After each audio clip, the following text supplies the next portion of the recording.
So, I mean, I can relate. We got a lot to talk about. Ox is talking about relating to, well, Swiper's coach getting fired because, it's been a lot of recent firings and we just got to really talk about it and get down to the bottom of it. Also, we had some good games last night between some top teams in the NBA, Lakers and OKC rematch, Boston and the Knicks going into overtime. And on top of that, as you guys can see, the title of the show, got a surprise for you. But before we get into everything, Mars, chill, Ox, what's going on? We're running good, Ron. We're running good. We got 4 days left in the regular season. I mean, this is incredible, man. I want to start this conversation by saying before the season started, I had the Clippers missing the playoffs. As of right now, they're hosting the playoff series. I want to start there. If the season ended today, they're hosting the playoff series. And I got a question that I asked myself watching the Warriors last night and then a couple of nights ago. Can these dudes do it again? Can they do it again? I'm watching these dudes. I'm watching these dudes and I'm thinking to myself, oh shit. Can they do? I never talked about them like this all season. Before the season started, I had them missing the playoffs. Curry's going to be demanding a trade. This team's going to be awful. Pods is turning into what he's turned into. Been shooting great over the last month of the season. Can this continue? I don't know.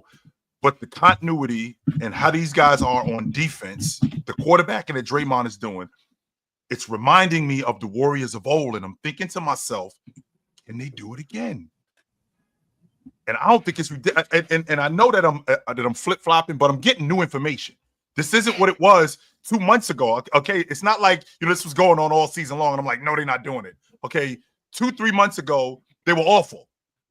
They were in 11th place. They were terrible. Here we are today. They're a game out the third spot as of today. They're a game out the 3 spot, and they look like a team that's going to be hell in the playoffs. Whoever puts them out, if anybody puts them out, they're going to have to do it kicking and screaming because that's who the Warriors are. Steph Curry looks like he can put together a series. He can put together a month or maybe even a month and a half. He looks like he can put that together.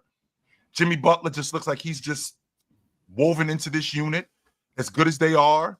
Draymond is the quarterback. He hasn't killed them, which is I do worry about that from time to time with Draymond doing something to ultimately destroy the team, but he hasn't done anything like that. Podziemski looks great.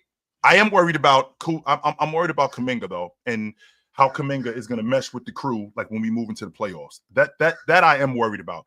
Other than that, Ron, I'm watching this crew and I'm thinking to myself, can they do it again? Yo, chill. I would respond to this. I would ask Mars to respond to this. I would tell Big Ox to respond to this. But y'all, I got no one better to give you a response to your answer about whether Steph Curry and the Warriors are serious than somebody who played with Steph Curry and the Warriors. Somebody who won a championship with Steph Curry and the Warriors. A 2-time NBA champion, NCAA champion, 3-time All-American, 2-time Olympic medalist, gold medalist. Let me bring up my man Quinn Cook so he can talk to us and we can really get into real hoop talk. What's going on, Quinn? That's what's up.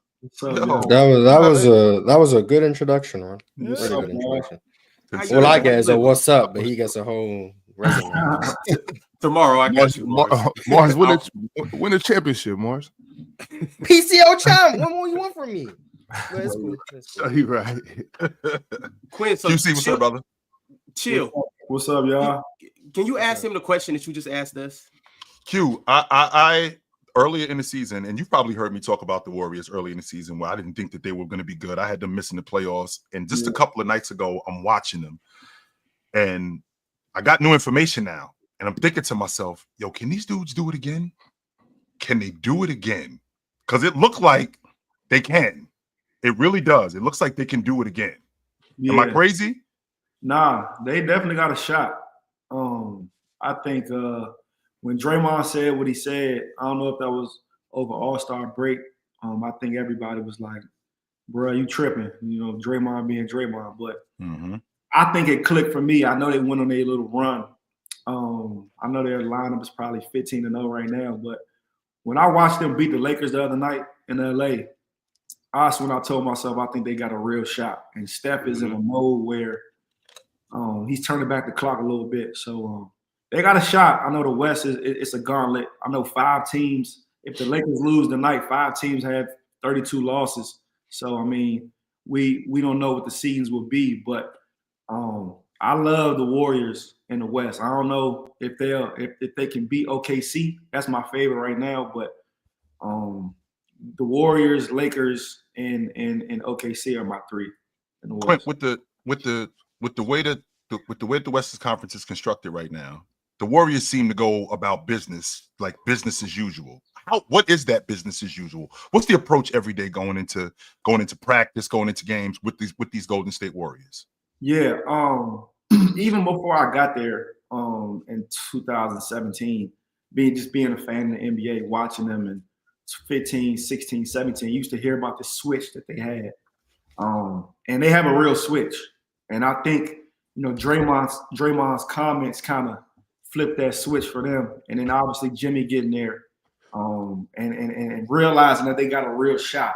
I think the last couple of years since that championship, they kind of been, injuries and trying to figure out the Clay situation. But I think now that Steph has a true number 2, he has another scoring threat, a guy who can go get one at the end of the game. And obviously with Draymond and Kuminga coming along now and Pods obviously coming along, I think that they realize that they have a real shot. So for me, just seeing that switch kind of click in the second half of the season has been really fun to watch. Yeah, it's crazy out west. It really is the wild, wild west. And it's like you mentioned the Lakers, you mentioned the Thunder, and you mentioned the Warriors. Yeah. Like if I was to say, look, I'm coming back from the future, and I was to tell you guys any of these 3 teams came out the West, I don't think nobody would be surprised. Would anybody be surprised? I'm with you. If you said that from here, no. But at the beginning of this, yeah, definitely. Yeah. Definitely. Well, that's because the Lakers had Anthony Davis at the beginning of the season, and the Warriors had Andrew Wiggins. So right. A lot has changed. That Jimmy Butler changes everything now. Jimmy Butler changes everything. So I could see him coming out the West for sure. Especially with what's happening in Denver. Yeah, that's tough. I still believe in Minnesota too, though. I think they're the fourth. I do too. I love Minnesota. I mean, they just blew a 25-point lead yesterday. Even though after what happened, I think that's an anomaly, Mars. Yeah. I mean, to be up 25, to be up 24 with 7.5 minutes, and for a team to go on a 23-0 run in the last 7 minutes. I mean, I think that's a combination of both the players going to pieces and the coaches. Number one, I'm using all my timeouts. I'm not using one of them or 2 of them. I'm using every last one of my timeouts.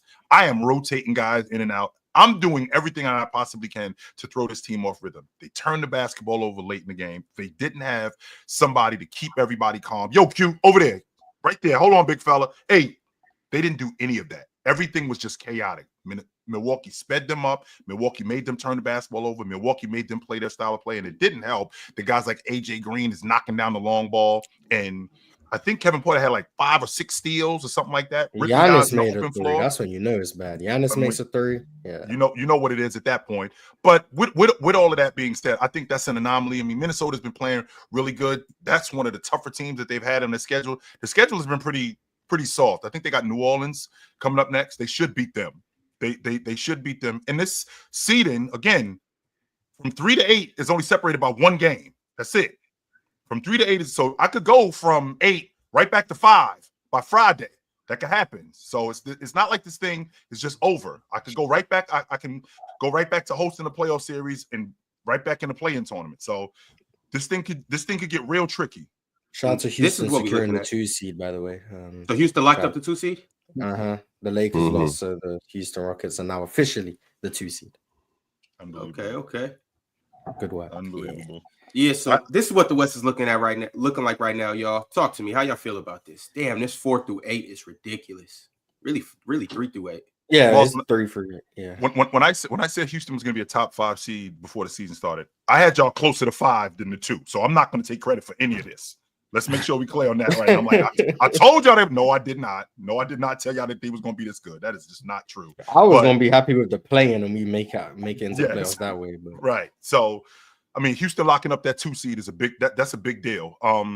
We might be looking. That's a big deal. That's a big deal, Chill. It's a big deal for Minnesota. It's a big deal for a team like that that's got their eyes. They're licking their chops for that 7 seed. Okay. I think they could beat Houston. What? I'm saying that's no a fact, team in the West wants to be in the play-in. Like you speak about how dangerous the Warriors. No one's like, yeah, let's stay in the play-in so we can play Houston. No one wants to play 2 players. Minnesota. They are guaranteeing themselves to beat Memphis in that one game. If they got Memphis, you know what I'm saying? Like they want that 7 seed. And that's not a knock to Houston. That's just looking at the matchups and realizing Houston is the best route. Which is kind of crazy because they probably are, but no one wants to be in the play-in. You think if the playing game is in Memphis, you still believe Minnesota can beat them if it was a 7-8 matchup? Yeah, I do. I think Minnesota's just better than Memphis. I think they're pretty confident in that. Quinn, how you feel about Memphis? I like Memphis. I like their nucleus. You like Memphis? I like their Ron trying to get a cosign here. He really is. I don't know that they fired, Taylor right before the playoffs. I don't like that. I don't respect that. Obviously, I don't like what the Nuggets did yesterday, but I like Triple J and D Bane. I like Edie. I know the kid Wells went down last night, which is a big loss for them. Yeah, that was crazy. I like Luke Kennard coming off the bench. I think Pippen's son gives them a verve coming off the bench, picking up full court. Getting Ja off the ball a little bit. I like what they do, and I think they've been there. Like they've been, the 2 seed and lost early. They've been in the playing game. I remember when they beat Steph in Golden State. So I know Ja likes them lights, and I think the last, obviously with the stuff he does, the antics. He's been playing his butt off the last couple weeks. So I would love to see that Ja Ant match up. That 7-8 for sure. Now, Q, one of the biggest problems that Ja's had this season with Memphis, with the way Taylor Jenkins was running things, was he was off the ball and he wanted the ball more in his hands. Now, I understand the logic of having Scottie Pippen with the ball in his hands, but if I got those 2 guys on the floor, I definitely want the ball more in Ja's hands. But Ja also, to his detriment, his jump shot hasn't been what it was. Yeah. Do you think that had a lot to do with him playing off the ball more? Do you think that had a lot to do in terms of his overall offense, just as a scorer, getting downhill, getting to the rim, his stop and pop game? Would that have anything to do with him playing off the ball more? I think, as a hooper, like, when you got the ball, when your usage rate is up as it was, you kind of have the green light to do whatever you want. As if more you off the ball, I think you got to kind of be more selective of, I can be aggressive here. I got to play make here. So I think he was kind of getting used to that. But obviously, I think he's better, when he has the pill in his hands, making plays, scoring, and getting guys the ball. So I think he had to really get adjusted to that because I don't think he's ever not had the ball, since probably high school. He had the keys at Murray State and obviously since he's been in Memphis. So I think it was a little adjusting to do. I know him and the organization had a little riff about that. But, he's still, I think, a top 20 player in the league, top 15 guy, talent. So since we on that subject, because Mars already told me that it's 10 point guards in the game better than Ja Morant. He did say that, but that's playing better than Ja Morant. Let me make sure I get that right. I don't want to put words in your mouth, Mars. But I got a question for you guys because I was thinking about this yesterday, and sure, Mike Malone got axed, Taylor Jenkins got axed, and y'all know we live in a copycat league. Is there a world where Memphis goes deep in the playoffs and Denver goes deep in the playoffs, and now organizations go, this is the way to go? Fire your coach right before the playoffs? Hell no. That would be a ridiculous thing to start. This is what I'm saying. This is what I'm thinking. We go fire our coach and go Memphis ends up in the West Finals. Denver ends up in the West Finals, or they end up in the NBA championship. Maybe this is the way to go. He could get us here, and then we'll have a shakeup. And we live in a copycat league, guys. Y'all know that for a fact. I hope they don't start copying that. I'll say that. If that's where it goes, then at this point, you might as well I'd rather coach the Wizards. Like, what's the point of me coaching a team? We're a playoff team, and then I'm gonna get fired a week before the playoffs because hey, it works for the Nuggets. I might as well just go coach the Blazers or something. Like, have no risk of losing my job because we're not trying to win. I go coach a championship level team, and I'm just gonna get fired. Like, that's ridiculous, in my opinion. That's ridiculous. And by the way, Mars, this is twice within 2 weeks that this has happened. Mm-hmm. The regular season ends on Sunday. Like, this is unprecedented. Coaches have gotten fired throughout the course of the season, but this close to the regular season ending, that's never happened. With that being said, I'm thinking about how we live in such a right now mentality. And if this Memphis team, because we did see them get busy. I mean, don't forget, they were the number 2 seed at one point. And this wasn't that long ago. They were the number 2 seed. So for them to get hot and get rolling, and then Denver was also at the top of the Western Conference.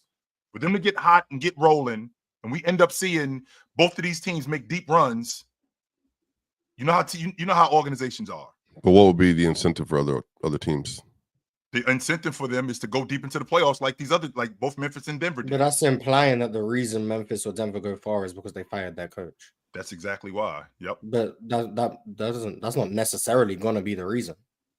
So it'll just be, oh, these teams did this, so that means if we do this, we can do it too. Like, well, no, I'm glad you brought that up, Mars, because again, even though it might not make a lot of sense with what's going on in Denver right now, right? Because to me, it doesn't make a lot of sense. But maybe the idea of listening to a new voice this late in the season, and especially just going on, like you've said to me in the past, can I get 6 weeks of Steph Curry? Can I get a month of Jimmy Butler? Well, this assistant coach who has been coaching us when Taylor Jenkins has gotten thrown out of games, we've been really productive.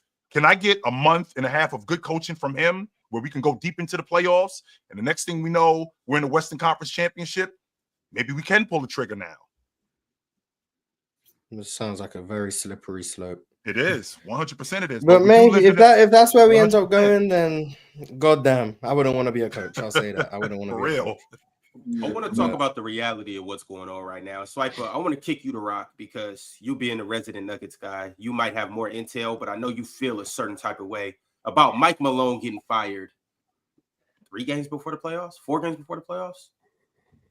Mike Malone. Right here at the finish line. Like, how do you feel about this? And what does this mean for the Denver Nuggets?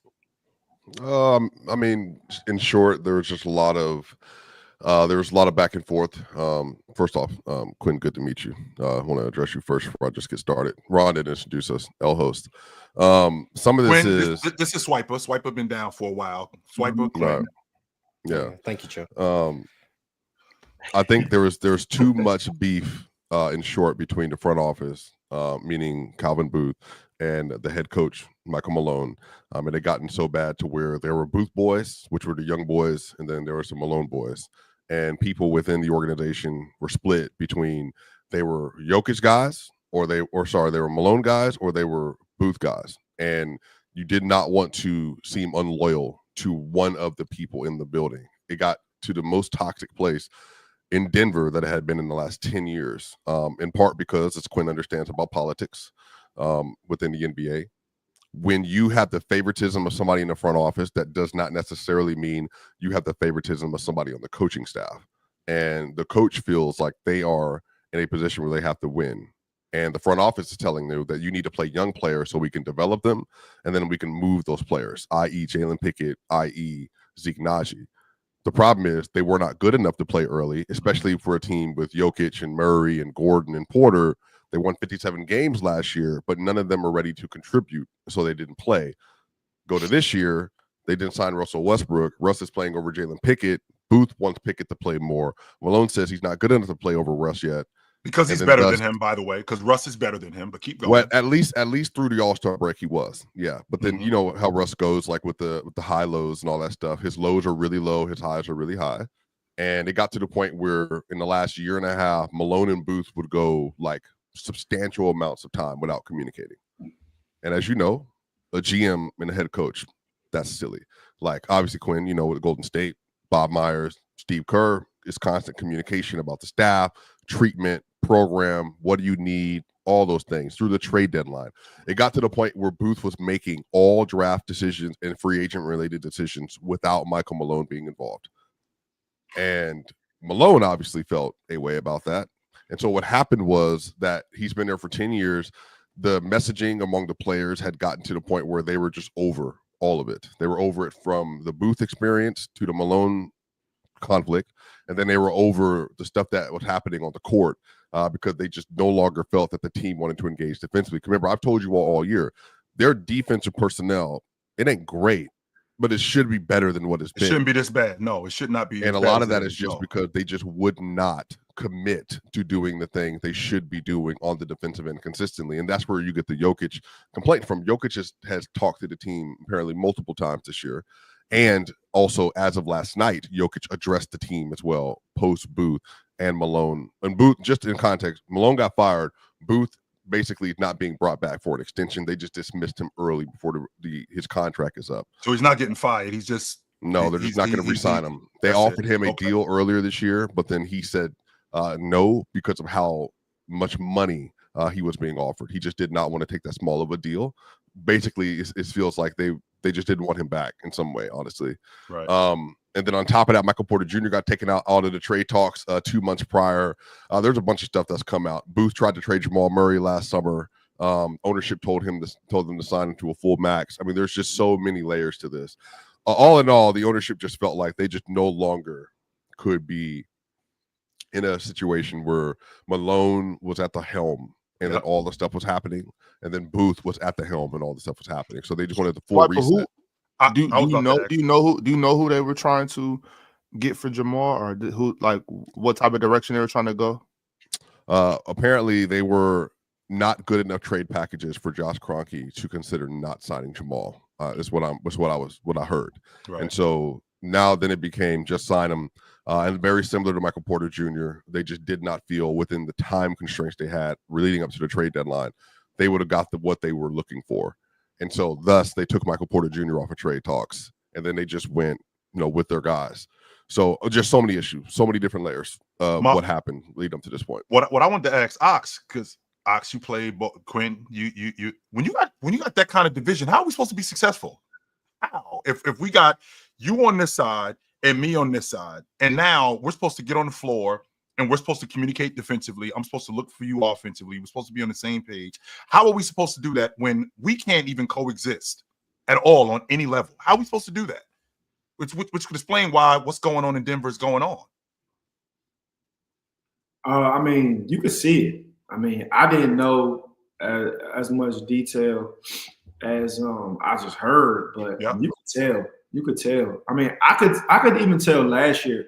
And working out with KCP this summer, he just told me the differences between the team camaraderie from the championship year to the year they end up losing in Game 7 at home.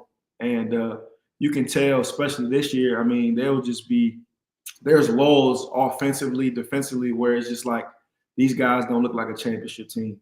And obviously, with you having the best player in the world, you always gonna have a chance. But I like the Aaron Gordon. Obviously, he's been hurt.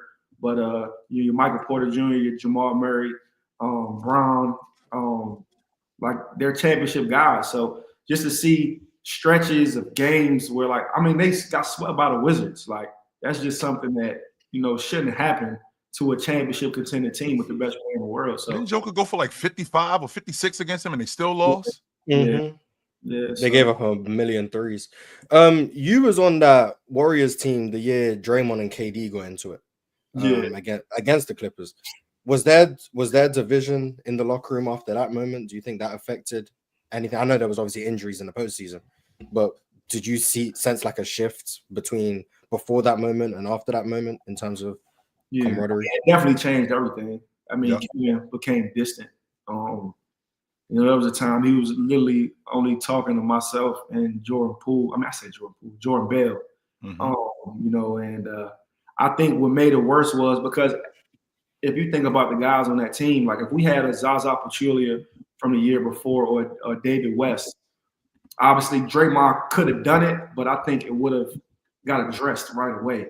Our leaders, Steph, Iggy, Dot, Sean Livingston, they're not like rah-rah guys, they're not like, our rah-rah guy was Draymond.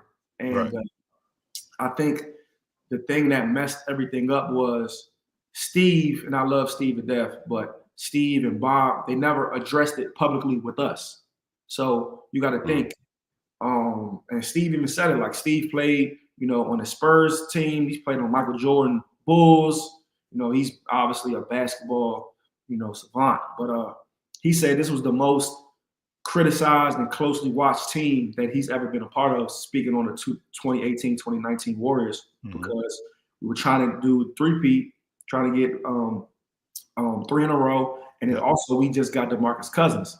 So we were looking for people, media, fans, other NBA teams were looking for any little thing to kind of, crack the code. So obviously that was a big thing. It blew up, but, it was never addressed. And K finally came around. That happened maybe November. He probably came back around after All-Star and, just said, all right, cool, I got 1 year left. I'll figure out what I'm going to do after the season, but I want to win. And then we just broke down DeMarcus Cousins. He gets hurt game 1 of his first playoff game ever against the Clippers. Obviously, Kevin, that happens to Kevin. Mooney had a broken collarbone. Clay was banged up all second half of the season. He ended up getting hurt game 2 of the finals, missed game 3 with a hamstring. Iggy had a knee situation. So those guys been playing in mid-June since 2015. But at the same time, to answer your question, that definitely created a division, not from the players, but more like from the front office to the players, because it was never addressed. And Kevin kind of held on to that, which I don't blame him, because, that's something that the world saw and was never addressed, in-house. So Quinn, do you feel like in situations like that, when organizations or the front office are not willing to address conflict like that, and let's say with a guy like Dre, who, his personality, he is just very demonstrative, but you need that, obviously. That's what makes him what he is. Do you think that when you have a personality that strong, and because he was so center to the Golden State Warriors dynasty, best defender in basketball, he was the kind of the glue of the team, do you think because he, of all people, because he was the one that did that, would that perhaps why the Steve Kerr and the front office or even ownership were just more reticent to want to actually address the issue publicly with the rest of the players? No, definitely, because I think if they do that, either Draymond could say, nah, y'all right, I was dead wrong. And not saying he didn't say that, because he knew he was wrong. He apologized later. He apologized, obviously, to K in his own way. But, I think they were kind of nervous of, well, if we do that, we could lose Draymond, and Draymond could just be an asshole for the rest of the season and going forward. So I think that kind of messed everything up. I just think if Bob and, Joe and Steve kind of just, I don't want to say they weren't like men, but just kind of like, we all men. Like, if somebody's wrong, yo, bro, that was wrong. That was messed up, blah, blah, blah. And we had a big thing after the game where Clay spoke, Andre spoke, but it was too like fresh. Steph wasn't even there. I remember when it happened, I ended up calling Steph. Like I ran out the locker room and I called Steph like, yo, like, man, call K. Cause like him and K had a good relationship. I'm like, call K because blah, blah, blah. And like Steph wasn't even there. So it was just a fragile time for our team. And I hate it happened like that in front of the world. I mean, obviously, as a team, you're going to get into it. You're going to be competitive. But, Draymond was wrong. And, the organization just handled it so poorly. But Swipe, go ahead. I'm sorry, Ox. Go ahead, Ox. Well, I'm just curious. Quinn, I want to get it from the inside. All right. I need everybody to hear the truth, and I want you to tell the truth, however you see it, right? Injuries or no injuries. Yeah. Kawhi still cooks up. Right? Yeah. So injuries or no injuries, Kawhi still gets that ring, correct? No. No.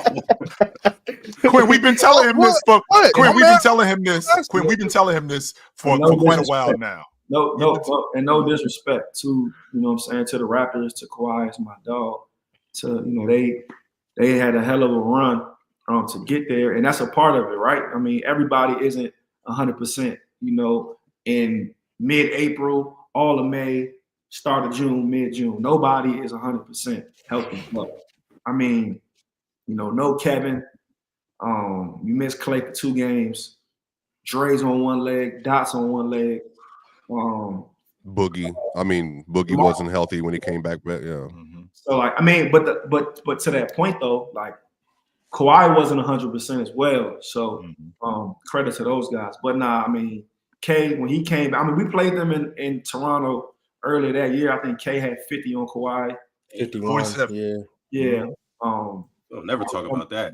And then when he came back, I mean, he missed game 6, the Houston series 2nd round. He missed all 4 games in the Western Conference Finals against Portland, and he missed 4 games in the finals. He came back game 5 and was the best player on the court for 12 minutes. 11 points in 13 minutes. He couldn't even run. Like, and I was KD playing strictly off ball, catch and shoot, 1 dribble pull up. That's what he did. Okay. You got me there. In 17, if Zaza keeps it to himself, Kawhi cooks up, right? I mean, they win game 1, but they don't beat the Yeah, you need to start trying to. not the first team. They ain't happy. Were you guys more? I don't want to say scared because I think with the team you guys had, I don't think there was any fear of another team. Yeah.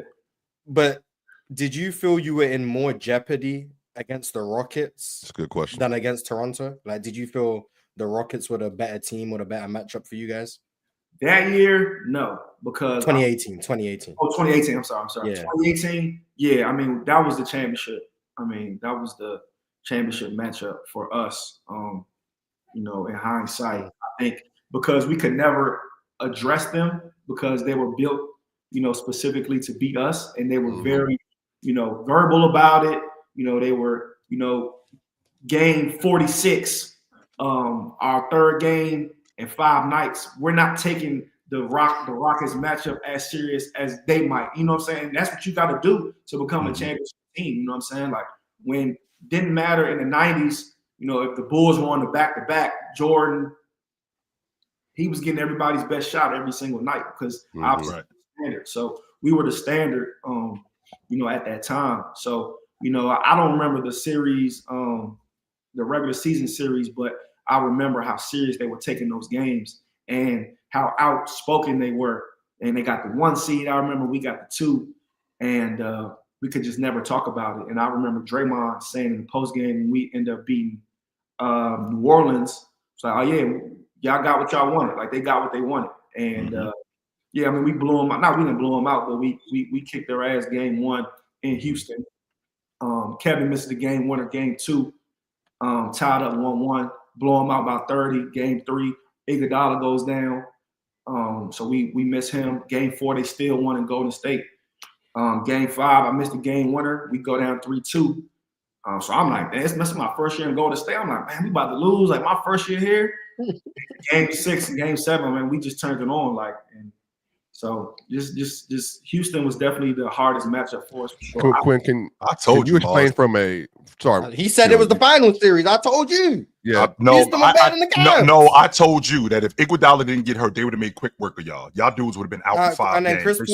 Chris Paul got hurt. So yeah, they would have made quick work of y'all dudes. Let's be respectful.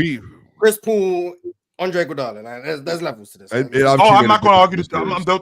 Those two players are on different levels, no question about that. But Andre Iguodala. But to that point, though, Andre brings a different not to say he's better than Chris Paul.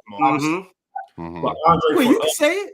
Nah, he brings his own quality. We understand what Andre Iguodala brings to the table. He was as important as Draymond that series just because his defensive ability. He was starting on James. They'll throw him on EG because the whole series it was like, yeah, James is going to get his 30, 35s. Chris is going to dictate the game. But we wanted to take Eric Gordon out the series. That was he was the X factor. So Eric was cooking that, at that point. Entering games, Andre would guard Eric Gordon, and we lost that, and EG kind of went nuts. Mars, I can understand your logic about Chris Paul and Iguodala because I'm not going to argue those two guys as players. But if you think about in terms of a rotation player and what he meant to a unit, who had a bigger effect on their rotation throughout the course of those playoffs than Andre Iguodala did? I don't think that there's another guy who was the best bench player in the playoffs. Is that what I don't think that there was a better rotation player who had the biggest effect on their crew than Andre Iguodala. Yeah, Morris, Andre was a bench player. I mean, come on. I mean, no, like, I don't mean, say it like that. Yeah. No, I'm not. There's nothing wrong with being a bench player. Manu Ginobili, like nothing wrong with being a bench player. I know what Andre Iguodala brings to the table, but I also just heard 30 seconds ago that Eric Gordon was the focus of a game plan. Yes, he was. He was coming off the bench. Yes. So, like, what more do you want? Like, Eric Gordon was the focus. Well, here's the difference with that, Mars. The guy who was the focus coming off the bench, for the Warriors was responsible for dealing with him. Well, he's not there. So the point being that bench players are important. Bench players are 100% important. Absolutely, I agree. Well, and then Quinn, I think you can speak to this too, because we've had this conversation ongoing.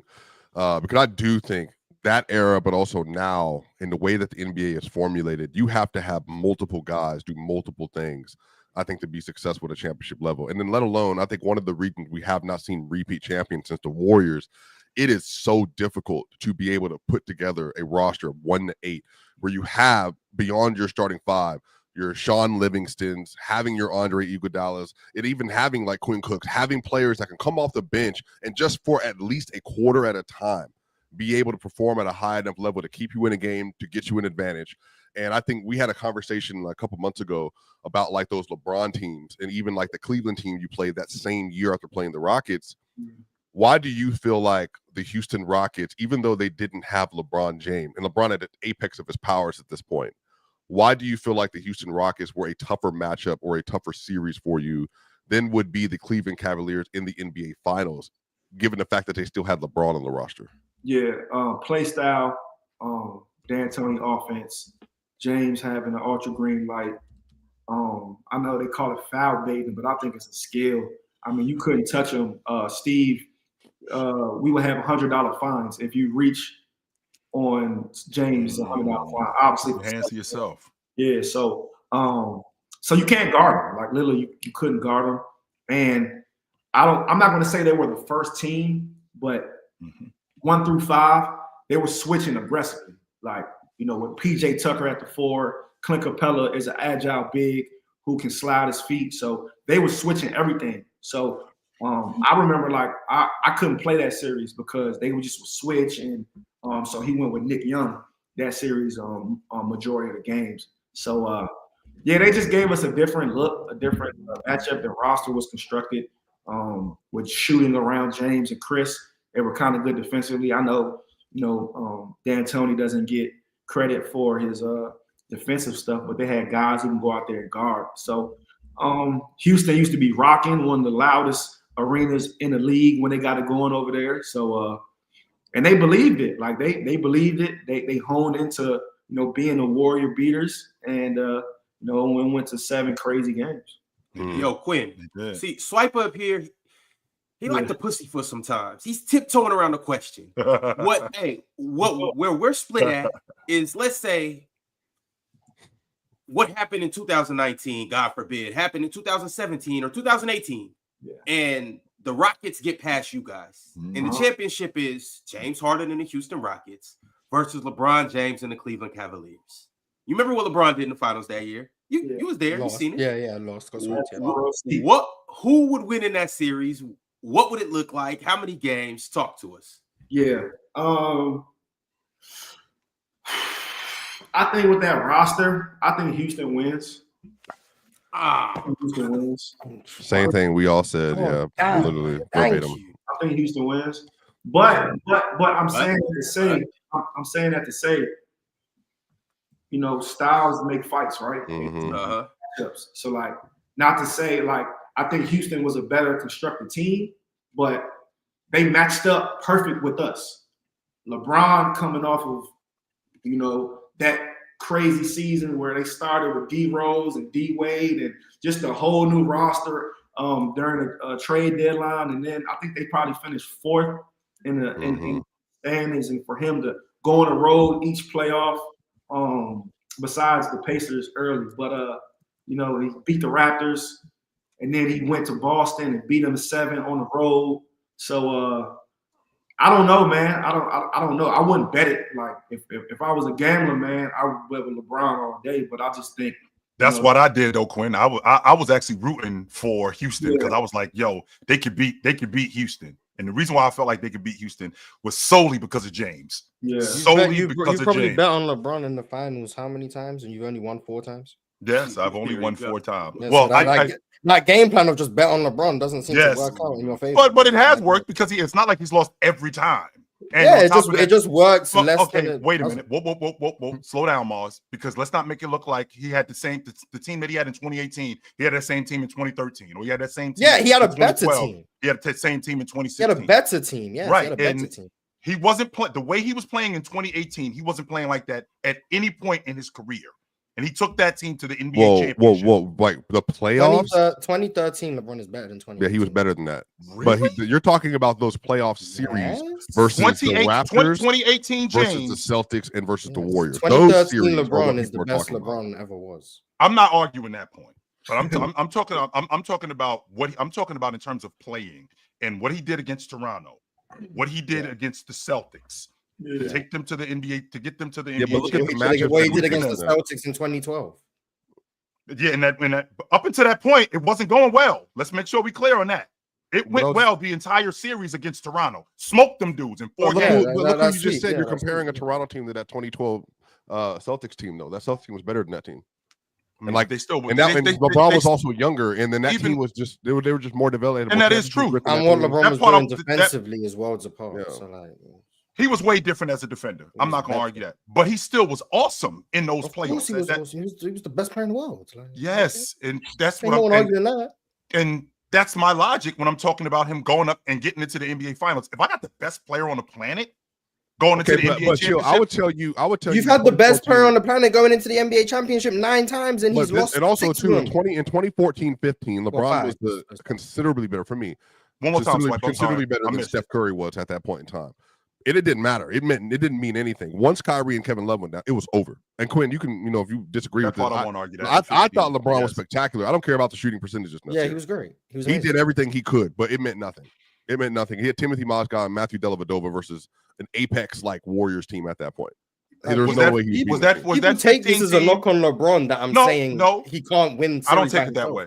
No, I'm not taking it that way. Swipe. I'm asking you that 15 team without Kevin Love and without Kyrie Irving. Are they still better than that 18 team that he took to the finals? Without? Yes. We take Kevin Love, both Kevin Love and Irv are off the crew. But Kevin Love is on the crew in 18. J.R. Smith. Kevin Love was not. He was. They're better on the fact that they can guard. They can play defense. The 18 Cavs were bad on offense and defense without LeBron. At least the 15 Cavs role players provided defense. So you had a baseline of we might not score a lot of points. We need LeBron to carry the offense. But at least we can defend. The 18 Cavs couldn't defend and needed LeBron to do everything on offense. Is the question the 15 team without Irv and Kevin better than that 18 team that James took to the finals? 18 Cavs. And maybe more specifically suited to play in the finals, I would say. You also got to factor in the competition that they played. The 15 Warriors and the 18 Warriors. I'm taking 18 Cavs over Dellavedova. I'm trying to figure out how y'all do it. One team could guard, though. Wasn't the number one? Dellavedova could at least guard. Mars, they weren't getting to the NBA championship by just offense. But hold on, chill. But Quinn, wasn't the 18 Cavs got to the championship? When LeBron went out the game, they were relying on George Hill, J.R. Smith, and Kevin Love, like an older Kevin Love who just wasn't the same level player, I think, in that 2018 run. Now, to be fair, y'all sleep on how solid those 3 were, though. No, George Hill was solid. George Hill was cool, bro. But he wasn't. I'm playing defense. I'm not turning the ball over. I'm hitting open shots. Y'all act like if somebody can't go out there and score 30 every night, that they just who said that? No one even mentioned 30 points. You can say the 18 Cavs were better offensively. That's fine. I'm perfectly fine with that. George Hill, floor space, all of that stuff. Kevin Love. At least they had a rim protector. Kevin Love was an all-star that year, for like anyone wondering. Right. Like Kevin Love was still provided offensive value. I understand all of that. What I'm saying is the 15 Cavs without Kyrie and Kevin Love were horrible offensively. Mozgov, Tristan Thompson, Dellavedova, Shumpert, etc. But at least they were competent defensively. So what they could do, similar to the 07 Cavs, what they could do was they could defend and LeBron can burden the offense and do what he can. Win a game 97-95, for example. The 18 Cavs couldn't guard anyone and needed LeBron to do everything on offense. Like, that's just, you're asking LeBron to do the same thing on offense on both teams while also saying one team can't guard. They guarded them Celtics when it counted. And that Celtics team was also a really bad offense. Yeah, that Celtics team was a really bad offense for the. I don't know. I wouldn't say they were really bad. I think they actually got better without Irv, just because the ball, it had some. They had a more egalitarian offense. So like it was like you didn't know who was going to have it going on any given night. Yeah. But in terms of just like effectiveness of their offense, they weren't. Quinn, what do you feel like your best? Like when you remember your prime, especially like at at any of these points, what was your favorite personal series for you? Like where you felt like you contributed like at the highest level, or you played your best basketball? Yeah, I would have two. I think it'll be my first playoffs with Golden State against the Spurs because Steph was out. So I started maybe the last 25 games with Steph being out. We got to the playoffs. He started Andre. So I came off the bench, but I was still playing a lot. I had some big moments in that series. We ended up winning 5 games. And in that next series, when Steph came back, I thought that I would go to the bench, but, I was the first guy off the bench. And I played really well. And the beginning of that season, I was cut by New Orleans. So that felt really, really good. Me and AD go all the way back. Probably my best friend in the league. So to play against him at the biggest stage was definitely fun for us. And I guess too, that's such another amazing point, because that even goes back to what I was saying about the Malone Booth thing. Like it's a confidence thing, an organizational thing. Because you were in New Orleans where they didn't value you necessarily in your skills. Like you were a smaller guard. Like at the time you were still young, still developing offensively. In a league that was becoming much more switch heavy. Like, can we use a smaller point guard defensively with our personnel? But then you go to the Warriors. And they like put you in a different infrastructure, and all of a sudden, like all the things you've always been good at, you're now excelling at, and you're getting better. What do you feel like it is for you as an NBA player to transition from a organization that might not be able to prioritize you or even use you correctly, and then going to a situation where you can be utilized correctly? You can start the last 25 games and contribute in the playoffs as a young player. What do you feel like the difference is for you? Yeah, it's going to sound cliche, but it literally still starts with the work. Like even when you're in that bad situation, you still got to prepare, for that next situation. Because at the end of the day, when you a young guy, when you're on a non-guaranteed, when you're on a 1-year deal, when you're on a 2-year with a player option, team option, whatever, you're still auditioning for 29 other teams. So once I realized that, that kind of helped me, not get mad if I wasn't playing, staying in the gym, stuff like that. I think the great players are the great players. The great players are going to be the great players in every situation. But if you go after that, maybe from, the 4th option on the team to down, you can argue it's all about situations. Like look at a guy like Ty Jerome. Like he was bouncing from team to team, two-way, team to team, and now, he has a case for most improved player of the year. He's the best player off the bench for the best team in the East. You know what I'm saying? Look at a guy like Pippen. He was on a 2-way with the Lakers, wasn't playing, going down from the G, got cut, and now he's the backup, for Memphis and playing really, really well. So that's how I was. Like I was going up and down, going from team to team, living out of a suitcase for 2 years. But I knew like I was going to be ready when I got the opportunity. And it was like my best game as a rookie with New Orleans was against the Warriors. So like I said, it's all about, auditioning for other teams. And obviously I was about to sign a 2-year deal because I got first team all summer league with New Orleans. And, Chill, like there's trigger dates, when you have a non-guaranteed, there's trigger dates. So if you make it to July 15th, you guaranteed this amount of money. You make it to August 12th. The team got to make a decision. Yeah, you got to make a decision. So basically, like I was getting to my dates, and as soon as I had a week before my last date to where my contract would be guaranteed for the next 2 years, and then Rondo became available, and obviously you got to sign Rondo at that time. Yeah. They signed Rondo, right? And I was going to State. So it's all about just staying ready, and everything is situational. That's everything in life.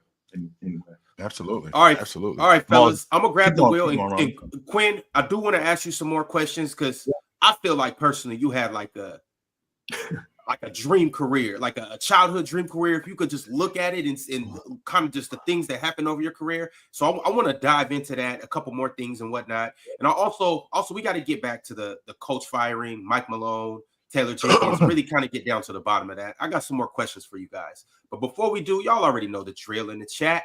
Turn on your notification bells, like the video, subscribe, become a member, and we about to get right back into everything. But before we do that, let's talk about a little app called PrizePicks, where you can run your game, control your game, and win your game. You see at PrizePicks, when you use promo code PANEL, after you download the app, obviously, you will get $50 instantly when you play. Just so simple, it's so sweet, and it's so nice that we're going to show you guys how we did it right here, right now. But first, make sure you download the app and use promo code PANEL.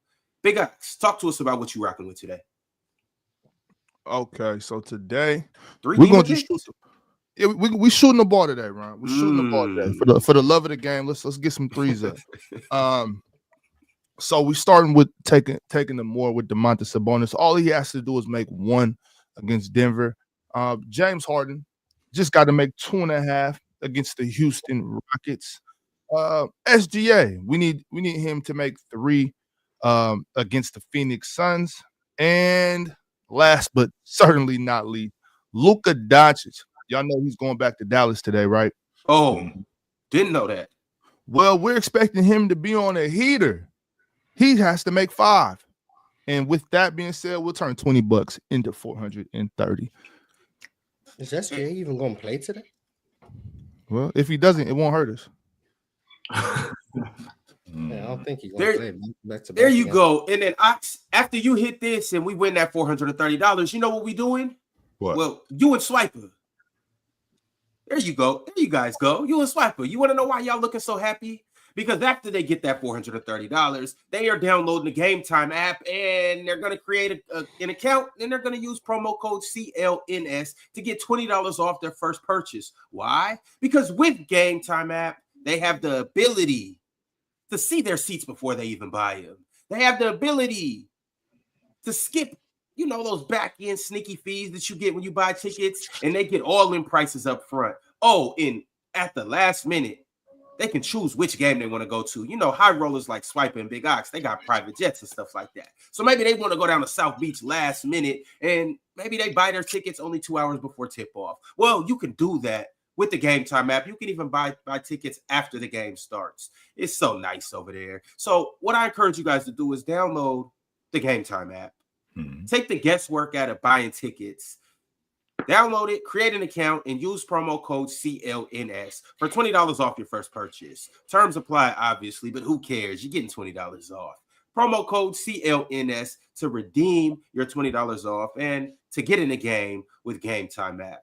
And as if that's not enough, you might be hungry from all this rambling that I'm doing. Well, let me tell you how to kick that hunger out the way and, optimize your nutrition this year. You see, with Factor Meals, they have chef-made gourmet meals. Yes, gourmet.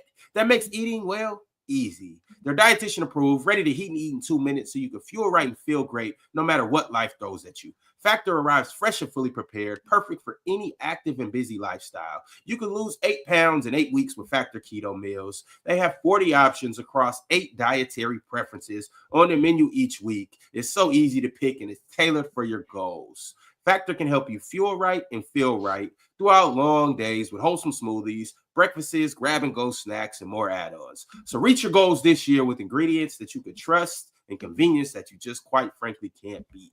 Eat smart with Factor Meals. Get started with Factor Meals at factormeals.com/playerschoice50 off and use promo code playerschoice50 off to get 50% off your first box plus free shipping. That's promo code playerschoice50 off at factormeals.com/playerschoice50 off to get 50% off of your first box. Now let's get back into it, fellas. Obviously, Mike Malone got fired yesterday. Quinn, we haven't really heard too much from you about how you feel about just the late season firings. Mike Malone, Taylor Jenkins, and even Mike Brown. Yeah, I don't like it. I mean, I just think it's kind of weird. Like you play 78 games and then you fire a coach. Coaches just won a championship, the winningest coach in franchise history. A coach who's coached somebody who's won 3 out of last 4 MVPs. I just think it's weird. I don't think there's nothing that could happen in an organization to where you pull a trigger like that. I don't know if it's something that's been brewing. Even if it has been, I just think you give your chance, the team, the best chance to win if you just let them coach the playoffs. And it's just weird that these firings are happening so, abrupt. I could see the Mike Brown one happen. I saw that one coming. And I just think there's no kind of, if you look at the last coaches who won championships, I mean, they've all been fired. Your Vogels, your Budenholzers, now Malone. I think I'm missing one. So it's kind of weird. Nick Nurse and Nick Nurse. Yeah, Nick Nurse. It's kind of weird, but that's what I wanted to talk to you about, Swiper, because you talked about the division amongst the crew. Like, doesn't that come into where leadership comes into? Because I can't let my crew. I mean, I understand that I'm on a crew with a bunch of adults, right? I do understand that. And these guys got lives outside of the game. However, we are a unit when we're in this locker room. And when we have stuff like, okay, you're more in tune with the assistant coach, Adelman, and I'm more in tune with Coach Mike Malone. At some point, if we're going to win, we got to get on the same page. And I feel like that's where leadership comes in.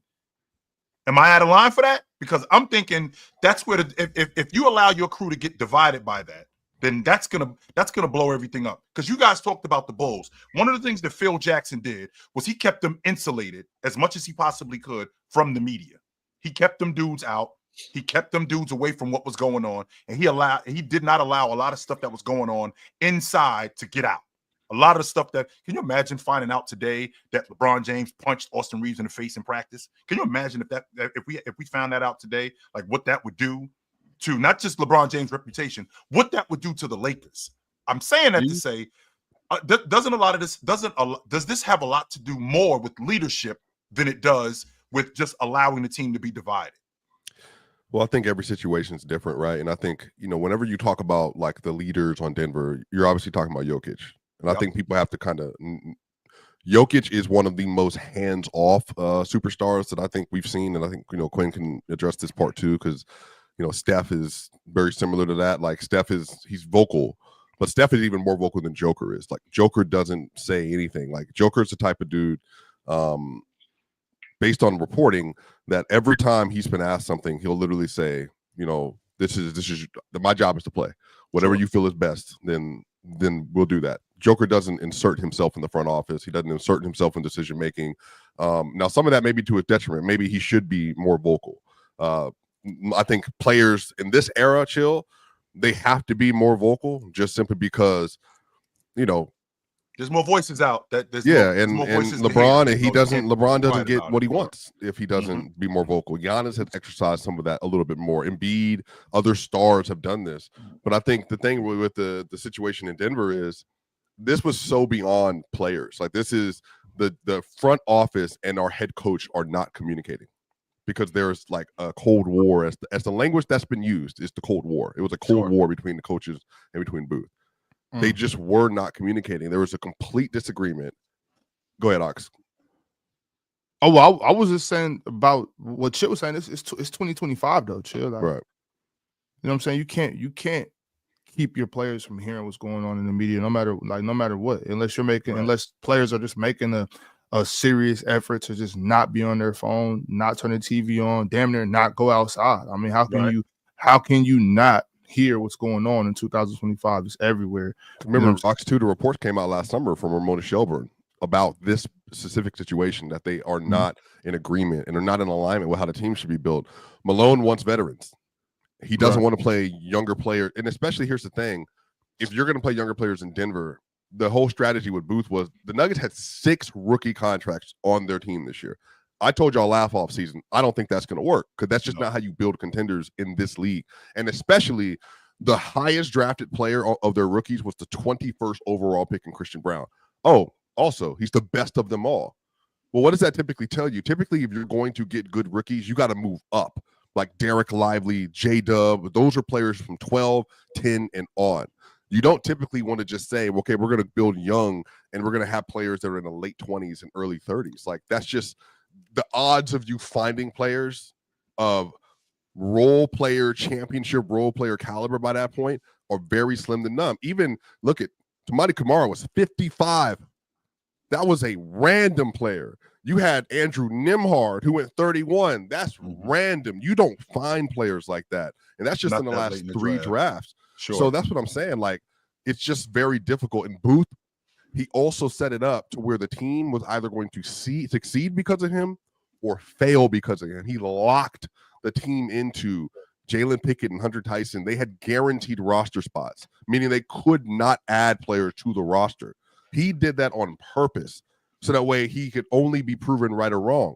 And what I'm saying is he got rid of their flexibility, and therefore they couldn't make true adjustments. And then they took the players off the trade deadline to improve the team. And I just don't think Joker and them, that's just not like what is Joker like? What do I look like?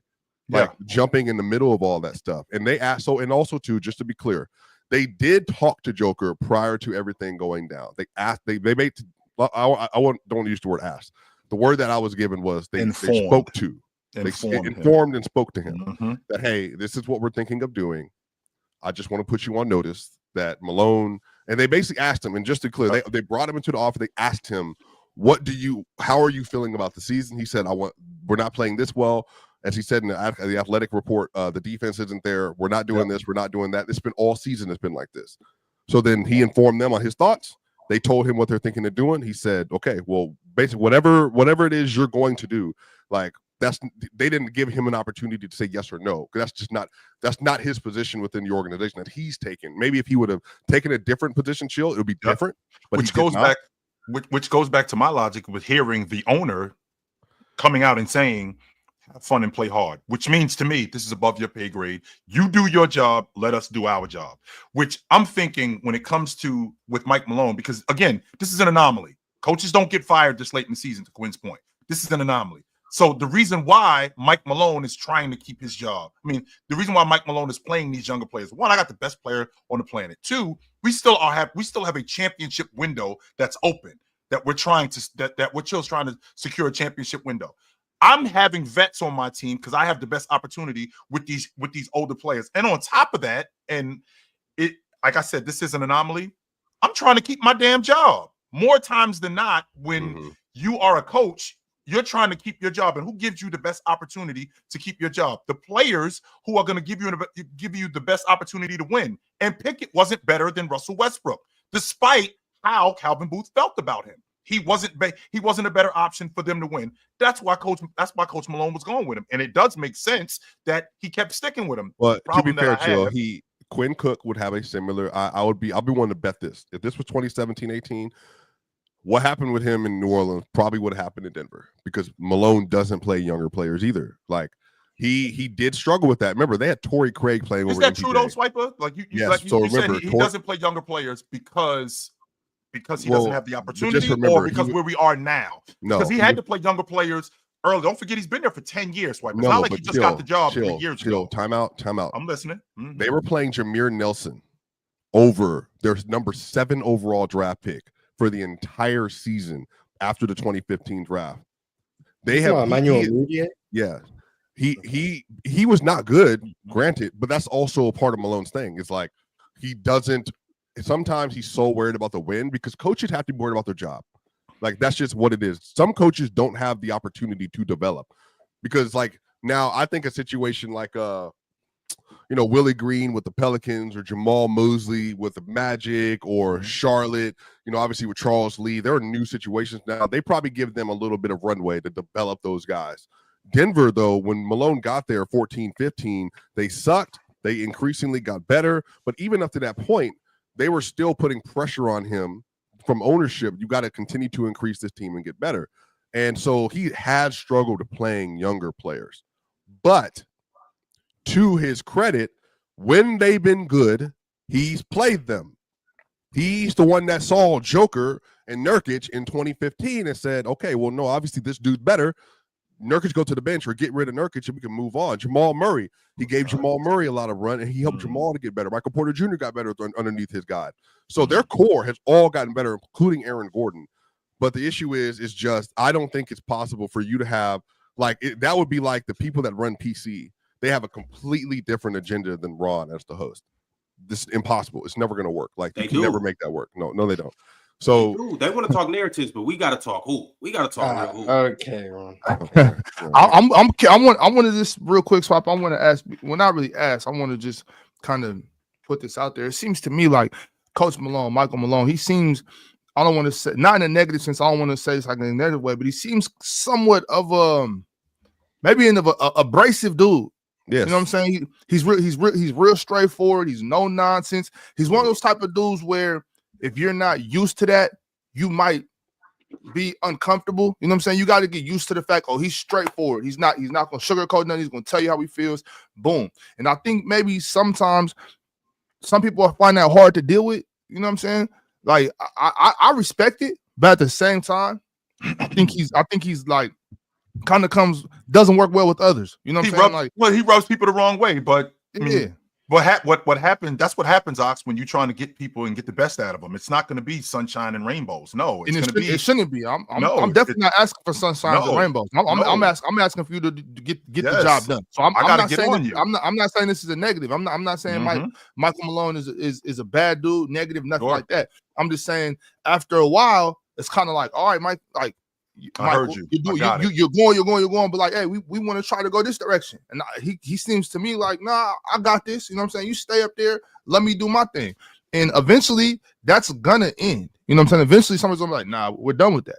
So I'm not saying that Michael Malone shouldn't have. Well, I'm not gonna say anybody should lose their gig, but I'm not saying it shouldn't happen. I'm just saying right now, playoffs started yesterday. Like, you can't fire the dude right now. Like, it's crazy. It's just really weird to me.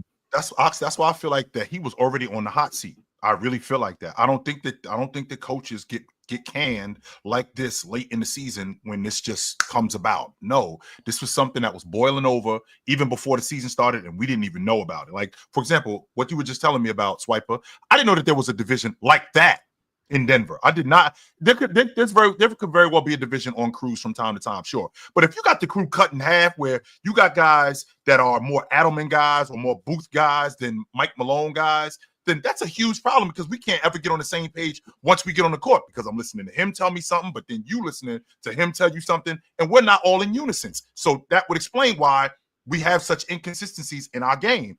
And then you got guys like Mike Malone, who you see him coming on the court storming because he's frustrated with guys guys blowing assignments. That's because I'm listening to him, and Quinn is listening to Adelman, and I'm listening to Mike Malone. So there's a division on the crew that completely throws a monkey wrench in everything that we're doing. So until we get on the same page, this is what it's going to look like. So now I got to ask, because obviously the tension's gone. For better or worse, there's no more tension. GM's gone, coach is gone. New coach steps in. How do we feel about the Nuggets right now? They still got Joker. They still got the same crew. They still got Jamal Murray. They still got NBA champions over there. They still got good young pieces. How do we feel about them going into the playoffs? Ron, good companies don't fire people unless they know which way they're going. You don't leave where you at until you know where you're going. So this thing about moving Adelman over one seat to the head coach seat, this is something that they've been thinking about for quite some time. And this is something that they've done their homework with. So that's not to say that they're going to win the NBA championship. I'm not saying that. But they didn't think that they could win it with Mike Malone. That's why they fired him.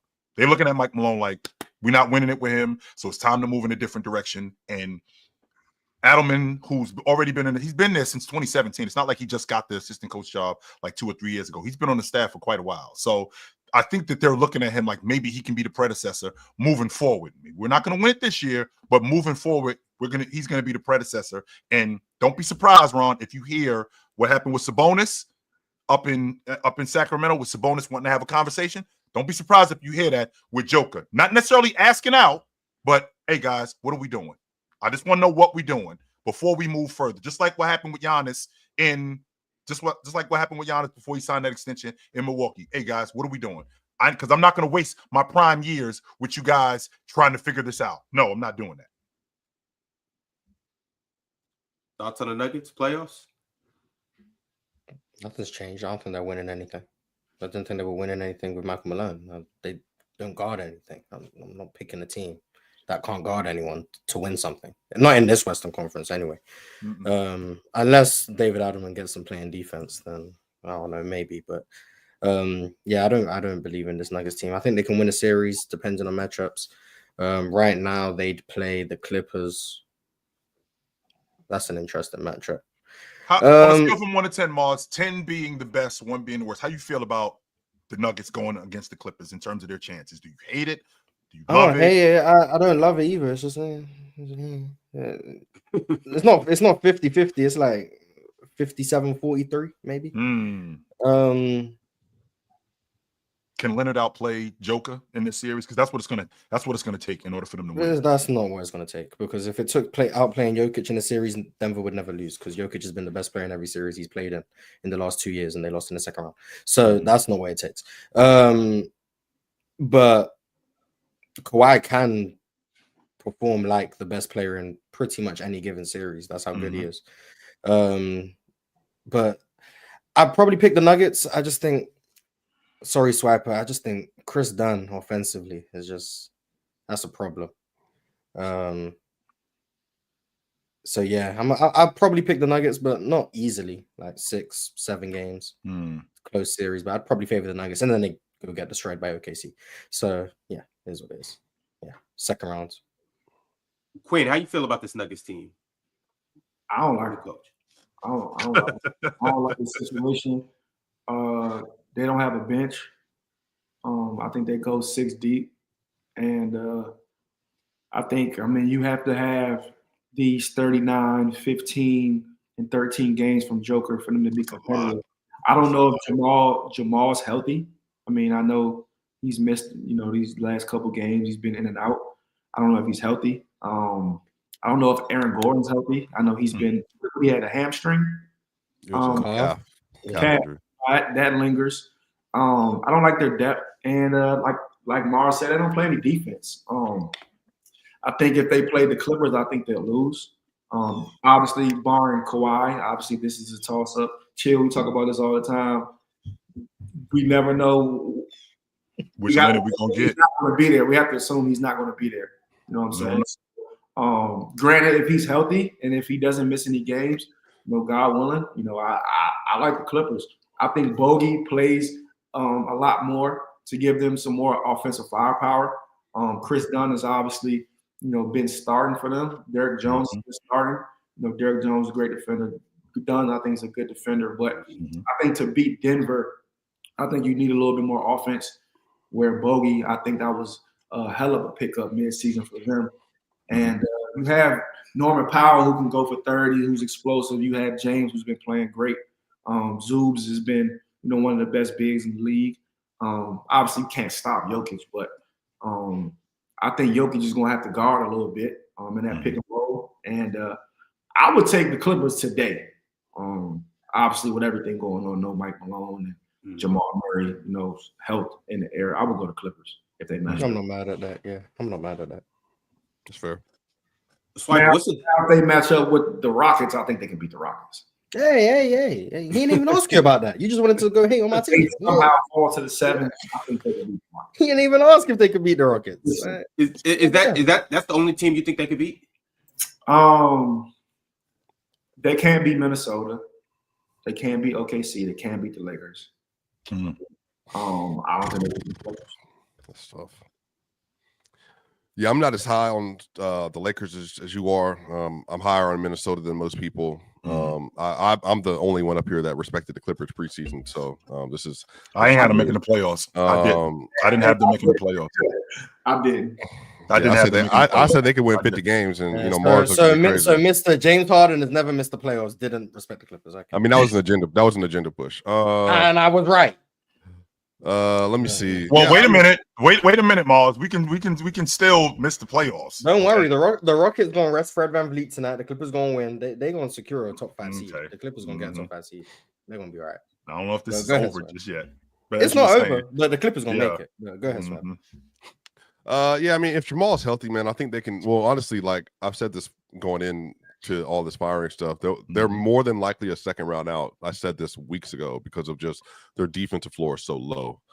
But because of the change in energy, and it's like now they're like, this is, it's business time, and they have to defend because they have shown they can. The issue is just they just haven't been trying. So some of this is like, if they feel like they can get a healthy Jamal and then they can execute.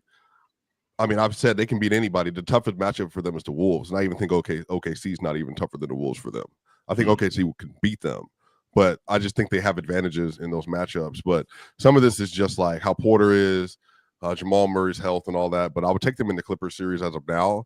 But like I said, they match up 2-3, so they will play either the Wolves, Rockets, Rockets, Lakers, or who? I don't know who matches. Memphis. No, okay. So Lakers or Wolves, or no? What am I missing? Oh, Rockets. Rockets. Yeah, I just want to make sure that I understand. Right now, we play Memphis, so I think it's reasonable to assume we'd be in the second round. But I guess that's not unreasonable. I got y'all beating Memphis. I do. Hey, I got you. Hating on my team for no reason. Well, then if I got second round. I mean, I'll probably Go ahead, Quinn. Who you like the Rockets? Yeah. Okay. Now, Quinn, before we go, that sounded judgmental. And the reason why, Quinn, is because Mars is for the streets. Just so you know, Mars will jump ship in a minute. Okay, don't let Mars fool you. Oh, absolutely. He was a Warriors fan for the longest. OKC next week. 100%. To be fair, when you was on the Warriors, like that time, I was a Warriors fan. Now that makes it sound like I was a Warriors fan because of you. Respectfully, I wasn't. But like, I was a Warriors fan at that time. But now I'm a Houston fan. So it's funny because like the 2018 series happened, and at the time I was happy, and now that I'm a Rockets fan, I'm retroactively mad about it. When did you jump to the Rockets? Right after the Warriors won the chip in 22. I seen it was the end of it. I was like, okay, it's over. Okay, nice. I like the Rockets now. But now that you see that things might get back to where they were, if the Warriors win, the Warriors win. Well done. I'm a Rockets guy. I like the Rockets. I mean it like the Rockets are the first team that I can say I've been through the down period, like rooting for them. Like I was watching the Rockets win 22 games. So like now that I'm watching the Rockets be good, it feels nice that you're watching a team that was bad. Was it Jalen Green? Was it Jalen Green? It was Jalen Green. Yeah, because I was watching Jalen Green in high school and then the G League Ignite. And I was like, okay, this is going to be like the next great perimeter scorer. I was like, okay, this is going to be amazing. Hasn't really panned out. But I was a Rockets fan because of Jalen Green. Now we got Amen Thompson. Amen Thompson is one of my favorite players in the league. So and then I'm loving what Ime's doing. It's like, I'm now rooting for like everyone on the team. It feels good. This is the first time I've watched the team really grow from trash to good. The Warriors, I was a Warriors fan. They were winning 73 games. It's like, I ain't felt what it means to be bad. So is what it is. Now I felt I like watching the Rockets. They got a great roster. I like watching them play. They're fun. But just like any young team going through it, I know they have Dylan Brooks, who's been, playoff awards. They got a champion at Van Fleet. Obviously, Jeff doesn't play, but to have that vet there with them. Adams. But I mean, Jabari Smith, I just Sengun right now. If they were to see Jokic, like for the money and those guys, if I was a betting man, I would have to go with the MVP, man. That's the only thing about the Rockets right now, that they play really well. I don't think Jalen Green gets the credit that he deserves. I think he's been balling. I think they got him on a discount as well. I think Sengun too. Sengun on a discount, but the Thompson kid, those twins is just, they were made in a factory or something. They're so 100% ridiculous. Yeah, Mars told me that he might be the best athlete in the league, and I thought he was on crack when he said that. And then I'm thinking about the better athletes in the league, and I'm like, I don't know if I hate that. I seen him the other night. He got a deflection. Mm-hmm. He got a deflection, a block, and a rebound in a span of like 8 seconds. I'm just like, and then he goes down and catches a lob. He's like, nah, this dude is different. Mm-hmm. Yeah, he's ridiculous. There was a play he made this season. I can't remember who it was against. He was in transition and he hop stepped into a dunk I swear to God, the 3-point line. It was ridiculous. Like I've never seen it was like Giannis-y in the way in which he did it. It might have been against the Wizards, so I don't know. Maybe you tax it for that, but it was ridiculous. Yeah. He's the best athlete in the league, in my opinion. I don't really think twice about that. Shout out to like Zion on them, but like for me, it's a mental. So. Donovan Mitchell guys. Shout out to Ant. They're not close, in my opinion, but. That's wild as hell to say that they're not close. So they're not close. I mean, whoever the second best athlete was in the league when LeBron was running around, respectfully, they weren't close to LeBron. Like respect Darius Miles. So Giannis wasn't close to James. I'm talking about when LeBron was at peak athleticism. 2019 LeBron when he's already declining. Yeah, sure. So peak athleticism. Like 09 LeBron, whoever you think the second best athlete in the league was, respectfully, they weren't close to Howard. LeBron. He weren't close to LeBron. Westbrook was a hell of an athlete. Yeah, Westbrook and Dwight they got something to say. They weren't close to LeBron. Like I'm fine with saying these guys are all elite, all-time athletes. Russell Westbrook is an all-time athlete. He wasn't close to the peak of LeBron James. I don't know. When we talk, you guys got it. I'm just going to disagree with you guys. I don't know you. Like I guess I'm cool saying it's Bron, but. It's really like, remember earlier how you said 57-43? It's really that. Yeah, for me, it's 92-8. So, bro, Russell Westbrook at 6'3", doing the things he was doing. I don't give you bonus points for being smaller. Well, yeah, but this is the thing though. Like, I'm 6'3". I'm dunking over dudes that are 7 whatever. 7 foot. I'm bullying everybody on the court. I'm faster than everybody on the court. I'm quicker than everybody on the court. He's not faster than averaging 10 rebounds.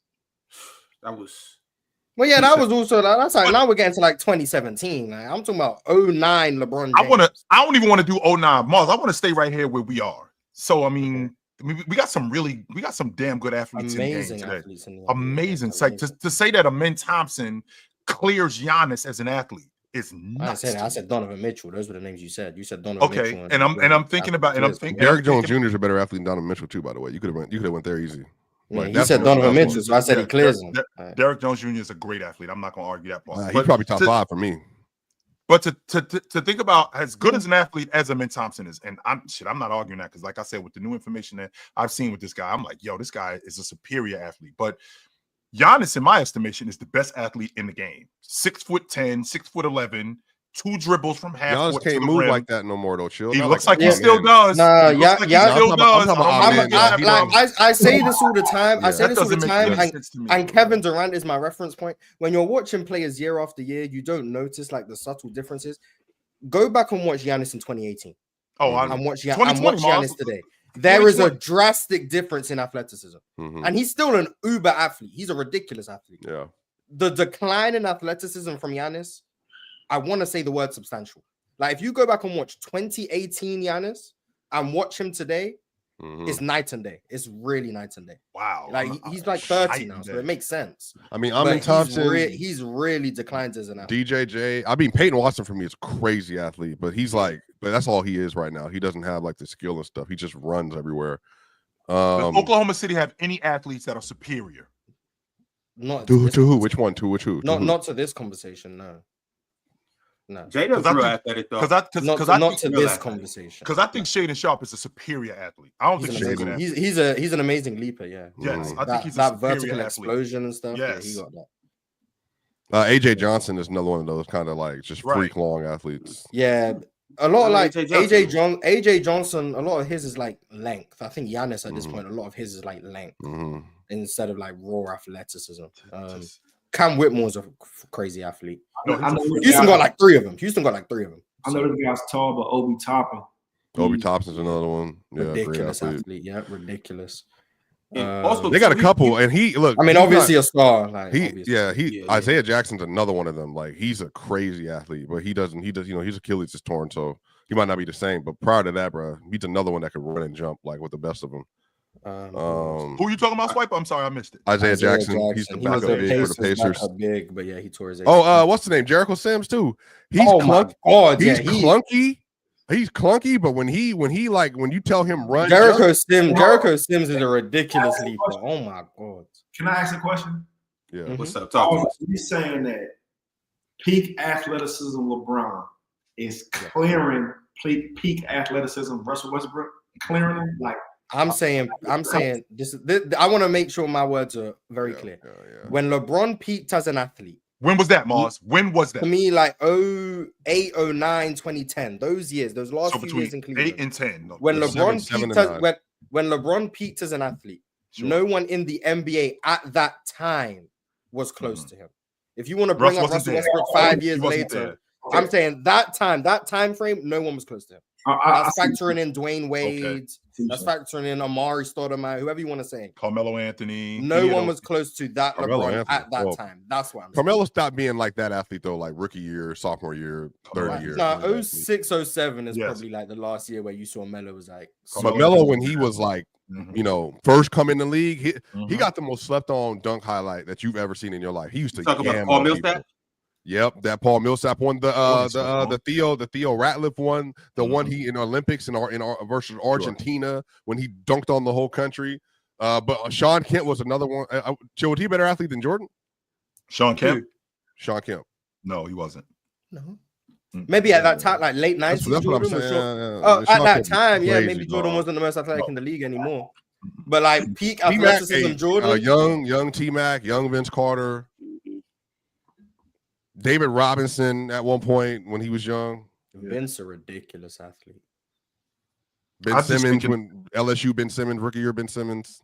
I'm just thinking I'm thinking about today, and Derek Jones Jr. is an incredible athlete. Holy shit, man. He's a freak. No, I'm saying, but people really don't watch Derek. If Derek was just allowed to just do that part of the sport, he wouldn't. He might be number one. Like all you gotta do is run and dunk. That's it. Bro, bro, did you the play that Kyrie and Luka had last year? Remember the one where Luka threw the ball off to Kyrie? Yeah. Bruh, the rim was right here, dog. The dude like full arch in his back. Dang, like he's crazy, dog. Keon Johnson. I'm surprised you ain't saying Keon Johnson is crazy. No, first off, you know why I'm not saying Keon Johnson though. He got to be on the sleep side. Quinn, they don't know. Every year I pick guards that are come out be two-way players on championship teams. Keon Johnson's my next. Keon's crazy athlete, dog. And he does this just so he's hoping that Denver can get. No. That's what he does every year. It's like, Denver needs to get this guy to protect Jokic. Like, okay. All right, fellas. I want to dive into last night's games. There was a couple good games between a couple contending teams, a couple championship caliber teams. So the first one I want to bring up is the Boston Celtics and the New York Knicks. They had a thriller, winning the overtime. The Knicks had the game in the fourth quarter, and Boston did what Boston does. JT hit a late three, got fouled, and they ended up pushing it into overtime. And, well, the Celtics pulled away in overtime by a score of 119 to 117. How do we feel about this game between them? He's the difference. This guy right here, Porzingis, is the difference. He's what Cat is to the Knicks. This is what he is to the Celtics. That floor spacer. That guy in the paint who causes so many mismatches, the guy that when you get him in the mid post, because he screens so well, he causes so many switches. So now I got smaller dudes on me like Mikal Bridges. I got smaller dudes on me like OG Anunoby, who is as good a defender as any in the league, but that's a mismatch. I'm 7'4". You 6'7". You too small to guard me, especially in the mid post. You can't cover me. So on top of that, and I've said this to you guys 1,000 times.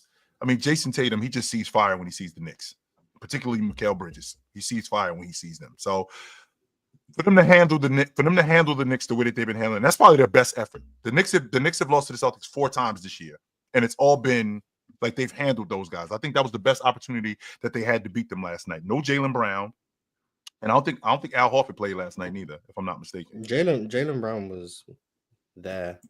He played 25 minutes. Yeah, but when I say no Jaylen Brown, I don't mean like he didn't seem to be at all involved in what was going on because he got a knee injury. I know that, and he just looks slow. He probably shouldn't be playing. No, that's what I think. With Cleveland wrapping up the Eastern Conference yesterday with that win over the Bulls, I don't think that Jaylen Brown plays for the rest of the season. I think that they sit him. I don't think they need to play any of them. Porzingis, chill. Yeah.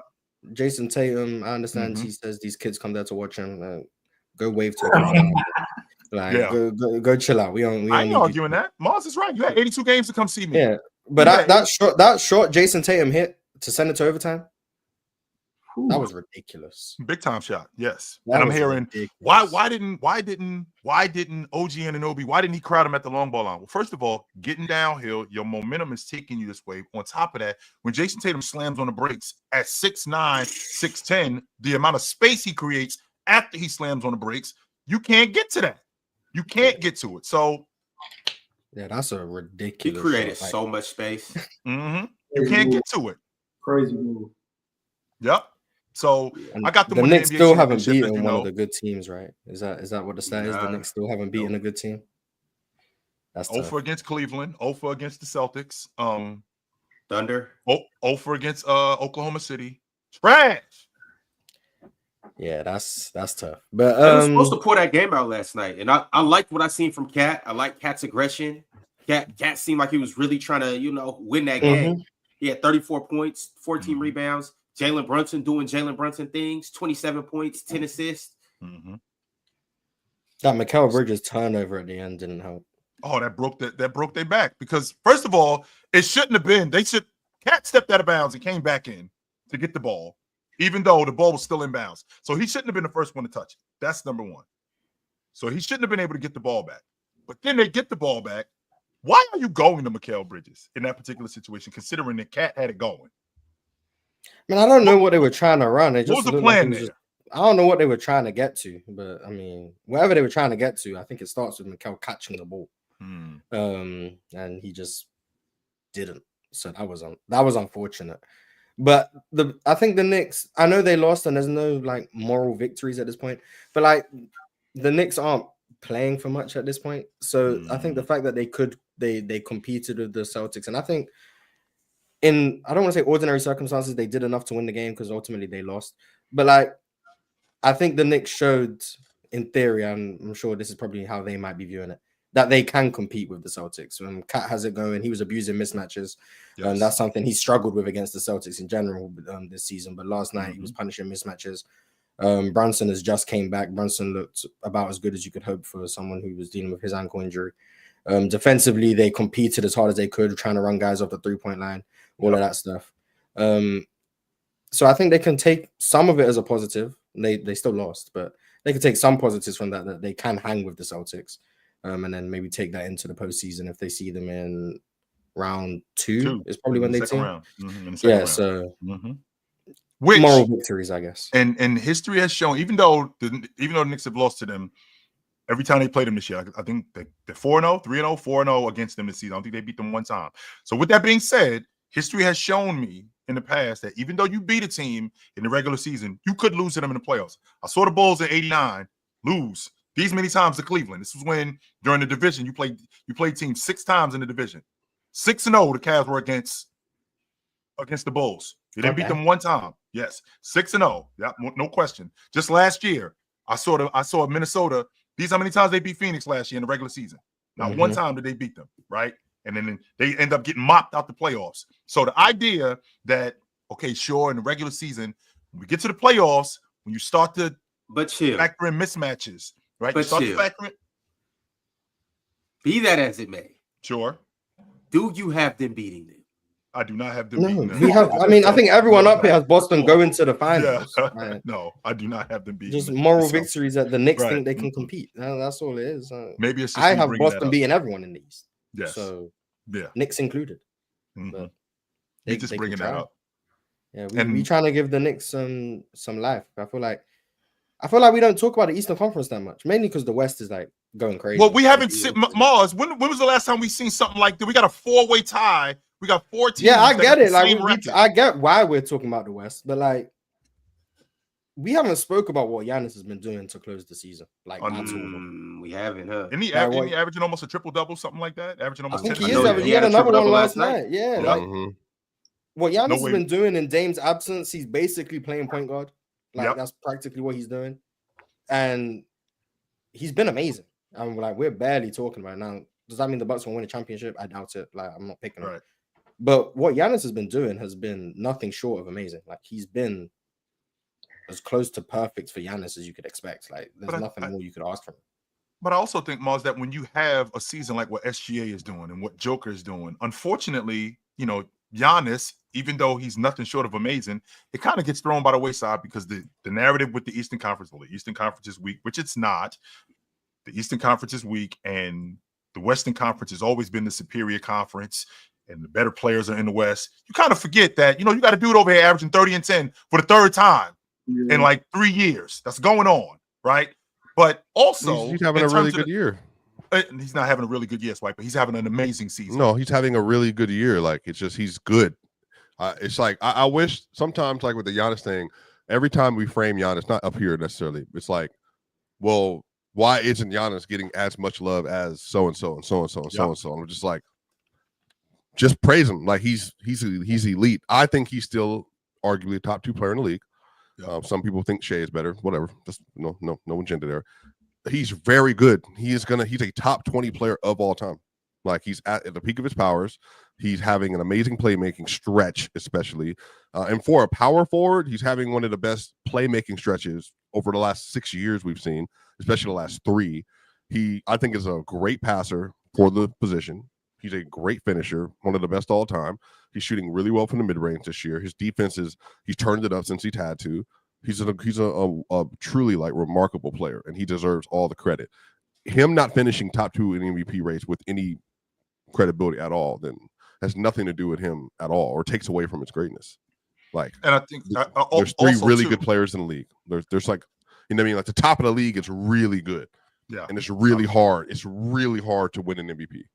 Plus, there's so much more motion going on in the Western Conference, Mars. That's why we haven't talked about the East, because if you figure Cleveland was running away with with the East. They ended up wrapping it up last night. The Celtics are supplanted in the 2 spot. The Knicks look like they got that 3 spot wrapped up. Indiana just wrapped up the 4 spot. Now we got motion with the 5 and 6 spot between both Detroit and Milwaukee, which, by the way, they played them twice to end the season. So this is going to be some action where it depends. Which one would you rather have in the East? If 5 or 6, whichever one play the Pacers or the Knicks. Whichever one gets me the Cavs in the second round, so I'd rather have the 5 seed. You're not beating Boston, so you're probably not beating Cleveland either. But Pacers? You had a better chance against Cleveland than you do against Boston. I can get with that. Yeah, that's my logic. I'd rather potentially play Cleveland in round 2 than Boston. So the 5. So if I got the 5 seed and Milwaukee's in the division, so they've seen them, even though, which goes back to the original logic I was talking about. I think how many times Cleveland's beaten Milwaukee this year? 4-0, right? So they haven't beaten them 1 time this year. So with that being said, the 5-6 spot between both Detroit and Milwaukee, I mean, that's going to come down to the last game of the season. And on top of that, with the 7 and 8 spot, we just figuring out, where are we going to go to Atlanta, or are we going to go to Orlando? We don't care about the 7 and 8 spot. Are we? That's all that. And same logic with the Bulls and Miami. Are we going to Miami, or are we going to Chicago?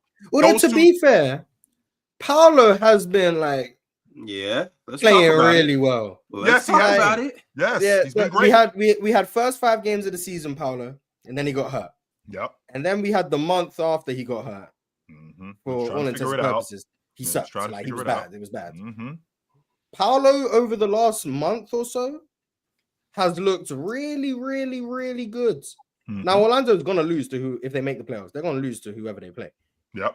But Paolo, like, we're back to the point where it's like, if this is the Paolo that we're gonna see routinely, that's the top 10 player. I ain't say that. But he really good. Like, he really good. Paolo's lost 20 games. He's averaging 30 points, 8 rebounds, 4.5 assists. I heard that. So whoa, stop right there. Whoa, stop right there, Swiper. We got a 30 for 4 months, right? Let's just say for the sake of argument. No, not 4 months. Not 4 months. Not 4 months. No. I'm talking about what Mars just said. Okay. So if we got a player playing like this the entire season, are you telling me that I got a 30 and 8 guy that's not a top 10 player? Yes, I'm telling you that for sure. But the reason why. I could go through 10 players. I could go through 10 players. At the bottom of that list is Karl Anthony Towns. Has he better Karl Anthony Towns this year? If he does this, he's better than Cat. No. Say what y'all want. I'm trying to give Paolo credit, and now here we go. Yeah, we're about to tear him down. He's very like a top 10. Playing like a top 10 player. Anthony Edwards isn't averaging 30 and 10. He been better than Ant this year. Here's the thing, though. Here's the thing.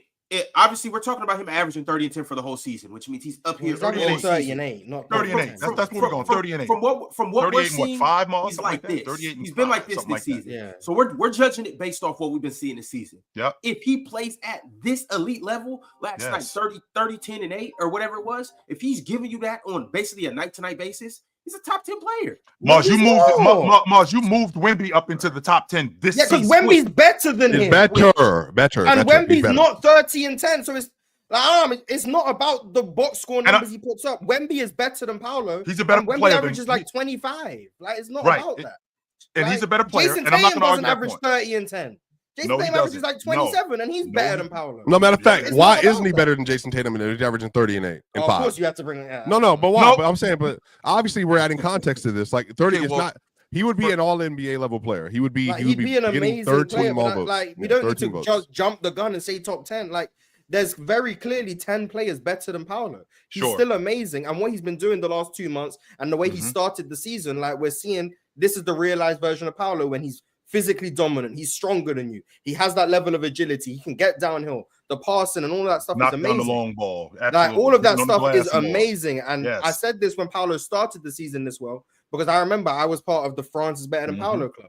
I said, if this is what he is, this is how good he can be, he's the best player in the Magic. I'm perfectly fine with that. And the last 2 months, I've seen that. So once again, I'm here to say, I think Paolo is the best player in the Magic.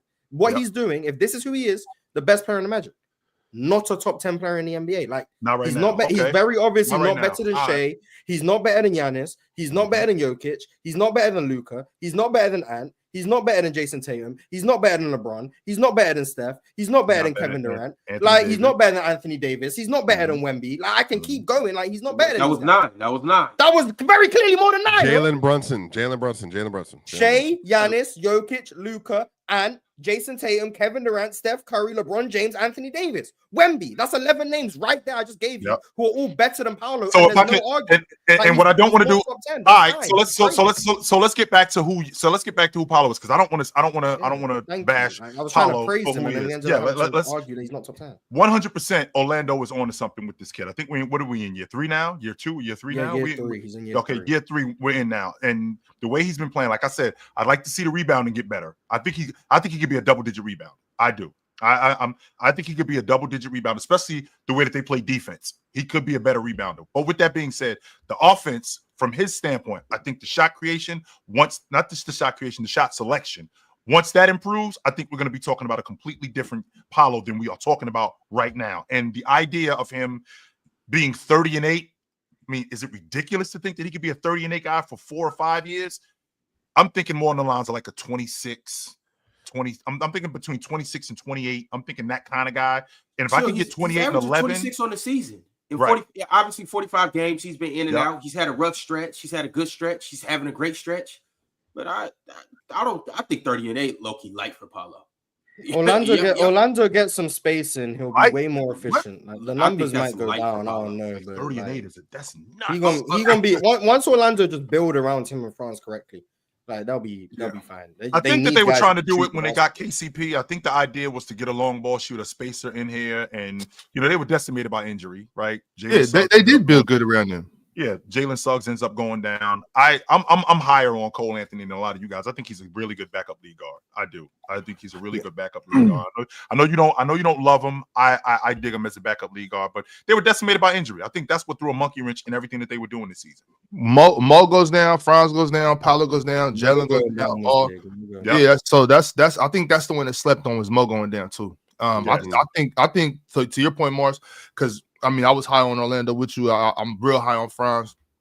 I think Orlando did a really good job constructing that roster. Just you can't, you can't fade injuries. You can't fade injuries. Real quick, before we move on, Swiper, how dare you? What do you do? How dare you, Swiper, try to get that Clipper?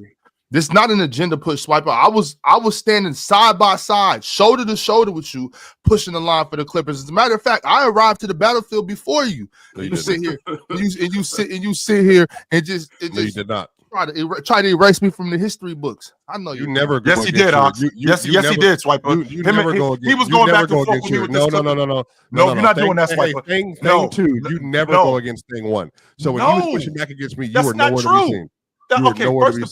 First and foremost. That's why y'all lined up on the same side right now. Ox has always been talking. Let's get you to your theme. Chill. Why you hate Kawhi Leonard so much? Chill. What's going on with these Clippers? No, that's a Kawhi push.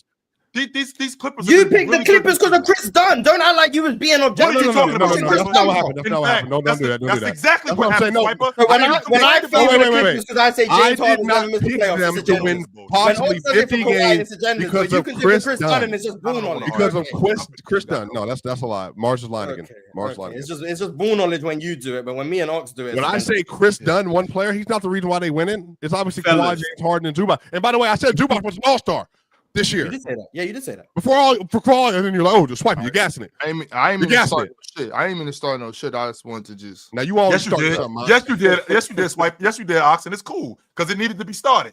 Because this dude sitting up here talking about he the only one taking credit for the Clippers being what they were, and that's just not true. It wasn't. That's not true.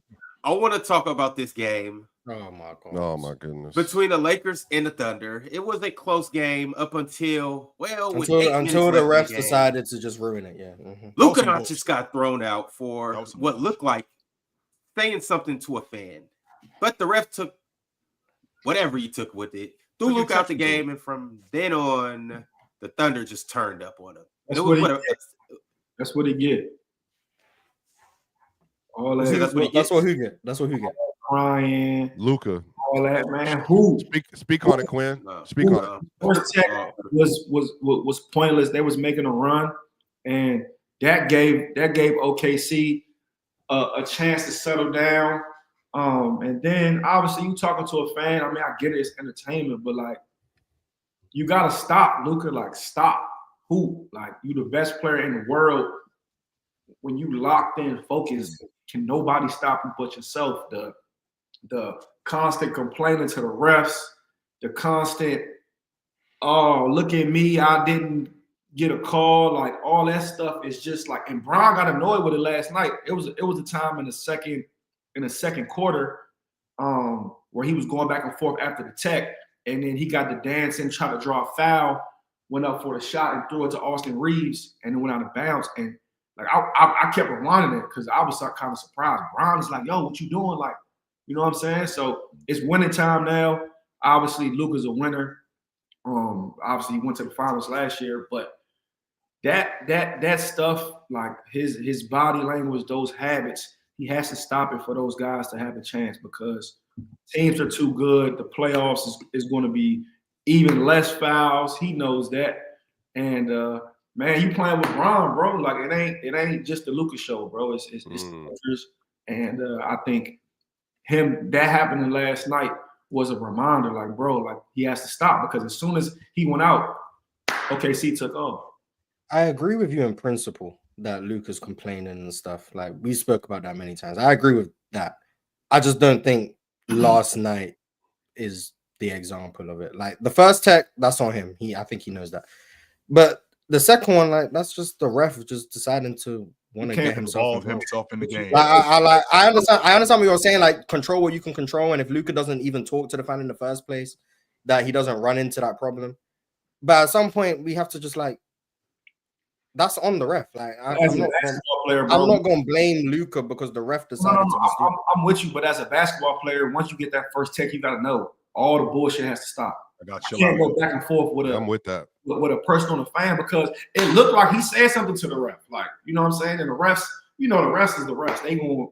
They gonna try to involve themselves in the game at any time. You know what I'm saying? But like against a team like that, like you can't put yourself out the game like that. Like that's a fact. We do that too much though, I think. And I mean, I just hate. I understand what y'all say, especially I think I heard a lot from you, Chill, about the refs involving themselves in the game. I'll be tired of refs making soft technical calls and missing obvious fouls. Like I understand that, but at the same time, they are a part of the game. Like they're not. I understand what you're saying. Like they don't need to try to insert themselves, but they don't got to insert themselves. They're a part of the game. The refs are the only people that are out there for 48 running up and down. Everybody else sit down. You know what I'm saying? The refs are a part of the game, and I don't know if it's fair for us to say that. Like if if a player trip out and we don't know what they say, you know what I'm saying? They blow the whistle. You got to play ball at some point. At some point, we can't just be like, oh, that was a soft call and they need to stop. Nah, bro, you got to relax sometimes. You got to understand that they're human too, chill. 100%. Also, they're human. 100%, Ox. To your point, I am a part of the game. How much a part of the game is contingent on you, though. Okay, that's the difference here.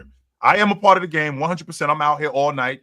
Most refs would much rather not blow the whistle and let this just be a clean game. So it's up to you to how much you're going to involve me in this game. That ref involved himself in the game. That ain't had nothing to do with him.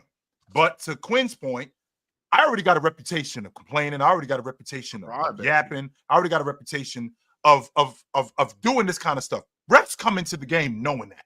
They already know what your reputation is. If you're complaining to the officials, if you're fishing for fouls, if you're foul baiting, if you're going to be lazy, if you're trying to work me as an official, they already know that. So in my mind, I'm coming into the game. Okay, I got to deal with Luka. How am I going to deal with Luka? It's already a preconceived notion of how I'm going to deal with Luka. Otherwise, there's not. If SGA is going back and forth with a fan, you think SGA is getting tossed with that second technical? Probably not, because he doesn't have that reputation.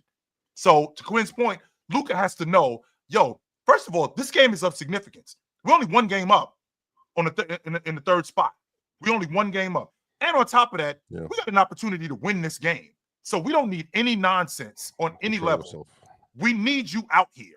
We can't. But chill. But that's the same thing Brian Windhorst said about the NBA. Was that game 3, Mars? Where Luka fouled out. Yeah, but he was. I don't remember the game, but he was talking the whole game, and he wouldn't shut up. And then he was getting blown by in the NBA Finals because he was staying at the half court. Like, you know, I'm saying, Mark, this is not even the blow by. It's like he just wasn't getting down the court because he was arguing with the refs. And I'm saying, like, that, and that's what Brian said to him, and that's the same thing Nico referenced. I still disagree with the trade. Like, bro, like, yo, you already know this cost you at the highest level. Stop it. Like, just stop. That's why I agree with it in principle. In principle, I think you guys are right. Like, Luka has to control what he can control, and at the end of the day, like, him going back and forth with refs, it never seems to work out in his favor. So, like, at some point, you have to just like stop. But the ejection last night was just insane. Like, that's on the ref.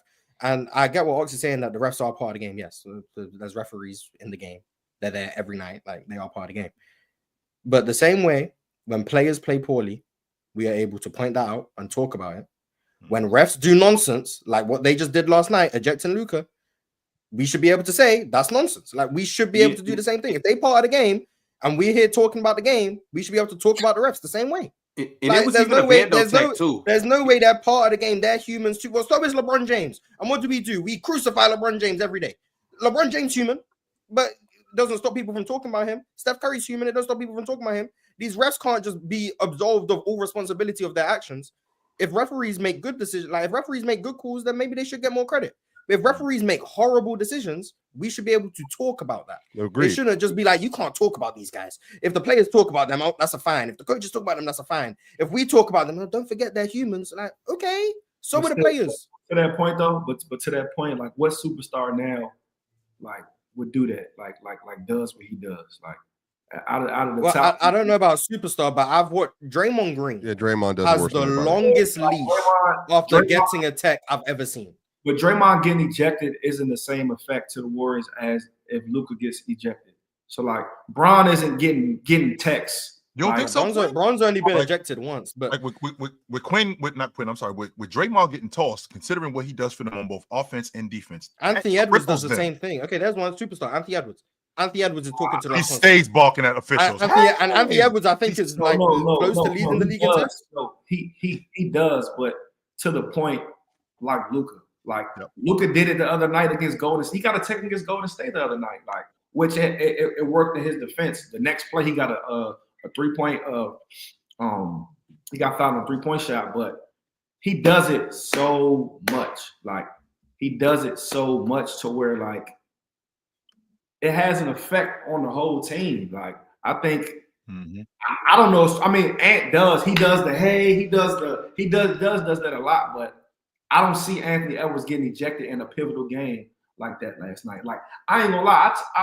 When I talked to Chill the other night after the Warriors beat the Lakers, I thought Luka was gonna get ejected in the third quarter of that game as well. Like, he does it a lot. Like, and for me as a basketball guy, like, it just gets annoying to watch because he's so ultra talented. Like, he's so gifted to where, like, I just feel like it messes him up when he's just crying to where he's putting his team in jeopardy. That's all. It's kind of annoying to watch. We shouldn't be focused. We shouldn't be talking about Luka. Yeah, he does. As good as Luka is, we shouldn't be talking about Luka complaining to the officials as good as he is. We should be talking about Luka's game. That's what we should be talking about. And to that point, I do think that if Draymond Green, even all he does defensively, the energy, everything, offensively too, the 2-man game with Steph, I still think him getting ejected and Luka getting ejected is two totally different things. I agree with that. That's why I went to the Anthony Edwards example, because I think he's probably closer in terms of what he's asked to do for Minnesota and him leading the league in techs. Anthony Edwards has been suspended for a game because he's racked up too many times this year. Like, him and Dylan Brooks lead the league in techs, and we can acknowledge Dylan Brooks and Anthony Edwards too. But Luka's got 14, and Luka's got 14 in his missed games. So he's getting close. So, like, obviously we understand that. Like, but Mars is still different. It's a problem for Luka. Like, I agree. I agree with the principle. It's a problem for Luka, and a lash out, and one. they get mad at a moment in time. Luka, it's from the minute he steps on the court to the minute the game ends. He talking to the refs. He crying. He doing all this. I genuinely think Anthony Edwards does the same thing. Like, I don't think he does. 100%, Ron. He stay balking at the officials all night. He does. But he stay balking at the refs, Ron. All night. What? And always complaining about anything. What is it? Mars, what is it? 16? Is it 16 or 17 texts? I'm sorry to interrupt you, Quinn. Is it 16 or 17? I think you're allowed 17, and I think the 18th is a suspension. Is the suspension? Okay. Well, I thought, Dylan Brooks, I thought it was 16 too. It might be 16, and then every other one is another suspension. It might be that. Yeah, I believe so. I can't remember what it is, but Anthony Edwards has 18 this season, and so does Dylan Brooks. And I know Dylan Brooks has been suspended more recently for getting the text. So I don't know if it's 16 or 18, but point being that they be yapping. Y'all, I want to it's 16. It's 16. An additional 1 game suspension for every two technicals after that. Here's my thing, though. Personally, me, because I did not get personal fouls in football. I hate personal fouls. I think personal fouls are the worst. They're the dumbest flags in football. I think they're the worst penalty in sports. If you get a personal foul, you're an idiot. That means you did something late or something dirty. You shouldn't do it. For me, Texas just like, bro, at some point in time, dog, if you just is yapping on that first one, bro, just knock it off. Shut up. Like, just saying, have some self-control, have some decency. Like, this is a court full of other people out here. And remember, Steph Curry was crying after Draymond did that thing that one time, bro. Like, this is a lot of pressure to win every day. Every day. I mean, it's easier said than done, Swiper. Nah, man, scratch that. We up here on PC. If we start handing out text, it really ain't, Mars. Let me tell you. If we start handing out text on PC, I'm gonna tell you who's gonna lead the league in text. Jordan, Ox, Penn, leading the league in text. All right. You gonna have I've led a league in text before. All right. Wow. You gonna have me with like 6. Him saying it's easier said than done. I'm telling y'all, I was there. I was there. And this fool was damn near. He was on his Rasheed Wallace arc. He was damn near getting attacked every night. Oh my God. Can I just say something to that point though? Like, why I was so frustrated because obviously you get, and I'm like Luka's biggest. I think Luka is the most gifted offensive player, one of the most offensive gifted players I've ever seen in my life. I love watching him play. And okay, you get traded. You when you think of guys going into the season this year, there's a handful of guys that's off the market that you can't call for a trade. That's untradeable, right? And I think Luka getting traded kind of nobody's touchable. Nobody's untouchable, right? Yep. So, okay, his work ethic, he's overweight, all that stigma, whatever. My thing was I was thinking deeper to where like he had a run where he finally looked healthy with the Lakers where he was killing. He had that bad game against the Warriors, his first game against the Warriors, whatever. And his last couple games, he's been going crazy. You beat OKC in OKC the first time earlier in the week. Well, the game before yesterday. Then, Shea says what he says in the media. you guys come back and you guys is right there with them. You get down 10, then you take the lead, you go up 6. Now, when you go up 6 in the third quarter, I'm like, hold on, because OKC's been my favorite all season. I'm like, can the Lakers really beat these dudes? Like, you know what I'm saying? So, the same thing. I'm right there with you. So I'm looking for late May. This is what I'm looking toward whenever they could match up. But I really looked last night like, wow, like these dudes can really beat them. And then he makes the move. He gets the bucket. And like I said, I thought he was saying something to the ref, but it ended up being. But it's just like, damn, like I wanted to see how this was going to end. Yeah. Mm-hmm. Like if you beat OKC with their guys healthy and them playing, and because I know they got the 1 seed locked up, but those guys have been playing. They was trying to get to 70 wins. So like, I think if you beat those guys back to back, and you got to see these guys in a month, I think that sends just a message, just a psychological message to a team, like, like we really could get those guys. So for him to put himself in that situation was kind of upsetting, because it's like, it just sent a big. What is Quinn? Can it also be a sign of positivity too? Like to talk to Luka and go, "Yo, you see how close we are?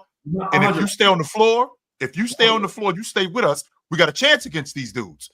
Like we can't have you getting thrown out of games when we're going up against these dudes. And if you see how we play against them, just in this 2 days, 3 days stretch that they've had. Don't get me wrong. I mean, to knock down 22 threes, that's what it's going to take to blow Oklahoma City out, not to beat them. It's going to take that to blow them out. No, we're not doing that. But watching them play against them, it's definitely encouraging to go, hey, Luke, we need you on the floor, my man, because we ain't that far away from beating these dudes. It does, but then to the other point, to OKC, like, then they just blew them out. You know what I'm saying? So, like, I think that gave them confidence. You know what I'm saying? So, all right, cool. We frustrate Luka, get him crying, get him in foul trouble. They can't do nothing without him. So, I think it can play a psychological game both ways, positive. You know what I'm saying? Y'all see what I sent to the group chat last night? We have a Telegram group chat down here. I gotta add into that. I can join it. Okay. Yeah. I add you to the other group chat with us too. I mean, you could join that one too. But the one that I sent one to that group chat, and I sent one to our group chat. And I told y'all, and this is before Luka got hurt. This is before Luka got ejected. This is early in the fourth quarter. I said, from what I seen last game and what I seen in the first 3 quarters of this game, the Lakers better than the Thunder. I said, see, Ron, I told you I'd be jumping off the hook. Ron likes jumping off cliffs, but we watched them play. I see 7 quarters. It doesn't change that you just jumped off a cliff. But like, you might be right. I said they moving all the time. I said the 3 biggest, the ones who I think are most likely to be OKC, I said were Golden State, Minnesota, and Denver. I think I got to add the Lakers to that group. That's where I'm at. The Lakers. Because I think OKC's biggest weakness defensively is probably dealing with like these jumbo playmaking wings, or big. Very strong, very the ability. And the Lakers have the 2 best ones in the league. Yes, they do. Yeah, yes, that's about that in terms of just that weakness. I do think is something the Lakers can exploit. So that's why I'm definitely higher on the Lakers now in this matchup. I think that's something I neglected before. Still, once again, favoring OKC, but can definitely see the part. Again, they changed snatched a little earlier. OKC has looked vulnerable versus all four of those teams in some way, shape, or form. Ron, when you they look vulnerable against the Rockets too. But, Ron, when you watch this Oklahoma City team, because you've been adamant about this, this isn't something that just happened like today or like a month ago. You've been very much how you feel about Lou Dort. Why in a 7-game series? Why do you like the Lakers more today than you did at any time? What's the problem? I'm gonna give y'all a couple layers. The first layer is easy. Y'all know the first layer I'm gonna say. They got LeBron and they got Luka. Okay. They do have LeBron. They have LeBron and Luka. And as great as Shea is, and I'm giving you the same logic I gave with the Nuggets. As great as Shea is, 2 is always better than 1, no matter how you slice it. Okay. Yeah, Shea wears number 2. So like the 2. The production I'm getting, you got the 2 best players in the series from Luka and LeBron. No, he's saying that even if Shea is the best player in the series, we still got the second and third best player in the series. Sure, I'm with you. Also, I'm gonna go to OKC's defense, and I told you guys this, and this is dating back to when they played against the Celtics. Remember the first time they played against the Celtics when we were talking about Jaylen Brown getting pushed off his spots and then pressing JT, and me and Ox came up here and we were saying, yo, all that rah defense shit that shouldn't be nothing for the dudes of their caliber, Jaylen Brown and Jason Tatum. They should be able to get to their spots and drop these guys off wherever they want to. They should have they should have their will against these guys. Well, LeBron and Luka, they do that. Lou Dort, LeBron ain't tripping off Lou Dort. Luka ain't tripping off Payson Wallace, J-Dub, Chet. They not tripping off none of them guys. So that's what I'm saying. And Austin Reeves is like, swing the pill over here. I got you. Yeah, he won a little bit too. Yeah, he's like, swing the pill over here. I got you. all that greatest defensive net rating and all of that. Like LeBron and Luka don't give a damn about that. So that's the second thing. Also, when I start looking in the rotation and all of that, I think I might trust Rui, Dorian, Austin, and some of these other guys that the Lakers got more than these other unproven guys from OKC. Interesting, Ron. I'm good with Reeves and Dorian. Can I trust Kaysen in the playoffs? Sure. You guys have a lot of concerns about J-Dub. Can we trust J-Dub as a viable second option? That's where I'm at. I think he's the difference. Can I trust Isaiah Joe and what's his name? Who's the one cat? Jalen Williams? Aaron Wiggins. Aaron Wiggins. Yeah, can I trust Aaron Wiggins? Does Jalen Williams play in this series? Well, yeah. Jay will? No, probably. Not Dog. Jay will. No. So you don't see him playing at all, Quinn, in this series. He can't get no run in this series. No, sir. None. He can't get no run in this series. They don't need a third one. No. So yeah, they got their two bigs. Like, there's avenues for OKC to lose, and I've been saying that all season. Sure. Now I changed my tune on how realistic those avenues were when I started seeing OKC can't miss threes. But they still exist. It is still the non-Shea minutes. It is still how reliable is J-Dub as a creator. And I think sneaky one is how reliable is Chet offensively. I remember I spoke to Ox maybe earlier this week or last week about how I would really see what Chet has offensively. Even last night, I wasn't a big fan of what Chet was doing offensively. So I think like you target that. And then you got to look at like how reliable with 3-point shooters is everyone. I think that's probably like my fourth choice of attack against OKC. Is probably mainly prioritizing J-Dub and Chet's weaknesses. But you can beat them. It's just like they have such a large margin for error based on how good their defense is. That's where and based on how good Shea is, that it's like it's gonna be tough to beat him 4 times, but it's possible. Like I'm definitely not discounting the possibility of it. But I would be disappointed if OKC don't get out. What I wanted to counter you with that, Mars, because you just brought up a really interesting point. Can I, as less than as Chet could be offensively, he could be even better defensively as a rim protector, as a rebounder. Yeah. So with that, so with that being said, would that supplement on top of that? We could possibly put Luka in the cooker on the defensive end, where we constantly put him in the action. We're going at him. But then that comes down to what JJ Redick and his coaching staff do. Like, if they're gonna just concede Luka switches, then they're probably gonna run into problems. But if they don't concede those switches, then because he's gonna die on screens, Moss. He's gonna die on screens. He's not gonna navigate. Then you do what the good old Warriors used to do, where you hedge and recover. Like that's what they did with Steph. They weren't allowing Steph to just get switched on. And if Steph did get switched on, there's like 5 seconds left on the clock. They don't have and obviously there's counters to that as well. Like I'm not right. But Shea's also not the like the one flaw in Shea's game is his vision and his ability to see the floor as a playmaker. So like if you are like not blitzing, but if you are gonna put 2 on the ball and then just allow Luka to get out and recover, can Shea make those reads quick enough? If they just run a traditional ghost screen though, they're like late game, like they can get wide open shots out of that. It's just gonna be about like Lou Dort and Joe and whoever finishing those possessions. I mean that's really gonna be it. Like they get good offense out of their ghost and slip screens. Like that's like they pretty much go to. It works. Like look, OKC deserves all the credit. They're still picking the West, man. But I'm telling you, bro, they got to. I don't care what nobody says. If they got to see the Wolves, Denver, whatever, Lakers second round, whoever, I don't know whoever's in the second round, and then they got to see Lakers, Denver, whoever in the last round. Like, bro, that's gonna be tough, dog. Like that. You really think y'all gonna get them trouble in round 1 if y'all end up making the playoffs? You really think y'all give them problems in round 1 in Sacramento? I have no reason to believe otherwise. I like the matchup. Nice. I have no reason to believe otherwise, Chill. No reason at all. I know y'all are in love with these defenders, but I don't see every individual games. You know what I'm saying? Let's take it game by game, not just a whole series. Just take it game by game. I like Debo. In the third quarter against anybody. You know what I'm saying? I love Domantas Sabonis against anybody. I'm looking at the game by game. You know what I'm saying? Domantas gonna get with anybody. It's rough down there. It's a jungle down there. Chet and Isaiah Hartenstein don't want to bang with him for a whole series. And I mean, we're not supposed to win. So yeah, they'll probably beat us. But what I'm saying is that's not just gonna be light. Like I know it's an 8 seed versus 1 seed. So I'm coming out. It's just not light like that. Bring them brooms. I was about to ask you, Ox. I was about to ask you.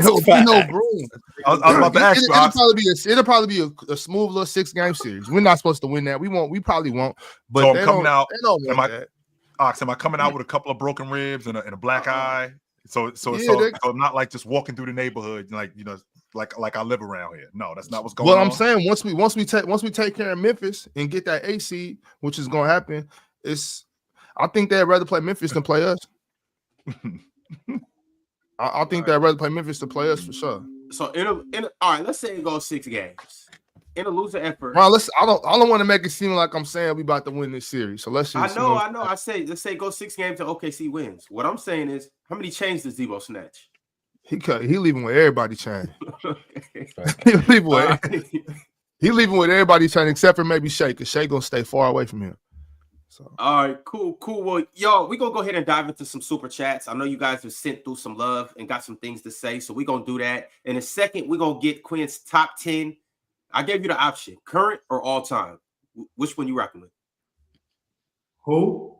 Your top 10. Remember when I texted you? I gave you the option, top 10 all time or current. Current. Let's do current because y'all do current my all time. So let's do current. No, all so then I think we want to hit all time. Whatever, man. I guess more like all time. Yeah, I want to hit all time, but you know, here's what it don't matter. Whatever y'all want me to do. All right, we'll get into that in a second. And then also, I got a start bench cut for you too, Quinn. Okay. But before we get into that, Drink More Water said, "Welcome, Mr. Cook. I still don't forgive you, and especially Tyus Jones, for beating Wisconsin in the 2015 Natty. That said, I do want you to know. I do want to know what the mindset was after being down 9 in that second half and the in-game adjustments." Yeah, I'm sorry for that, man. No, you're not. No, you're not, Quinn. No, you're not. And it's cool that you're not. No, you're not. Hell no. No, I'm not sorry. We had to beat up on them boys twice that year. We smacked them at Wisconsin. Indy, you know what I'm saying, for the money. But nah, man, it was a good game. Those guys, that same nucleus, that same 5 went to the Final Four the year before that. So they came back with a lot of experience. Had one of the better players in the country in Kaminsky. Ultra coached by Bo Ryan. They were really good. And, you know, it's hard, especially in college, beating a team twice. So they were coming off an emotional win against that Kentucky team that was undefeated. So was a really good game. I don't think Coach really made that many in-game adjustments. I just remember that we stopped doubling Kaminsky. So, because when we were doubling him at first, when Ja got in foul trouble, you know, Decker got it going. I forgot the little shooter, number 24. He got it going a little bit. So we stopped doubling him, and then Grayson kind of just took over. You know, Grayson was a wild card for us. Didn't really play a lot that whole season, but he had some spurts. And you know, he saved his best game for last. Gave us, you know, some great energy there in that second quarter when we were down 9, but. You know, y'all seen the championship game the other day. The game, basketball is all about runs. So when we got down 9, we weren't, you know, waver. We got up 6 early. We weren't, you know, too high. So it was a great game, man. And, you know, I'm happy that we got it done for sure.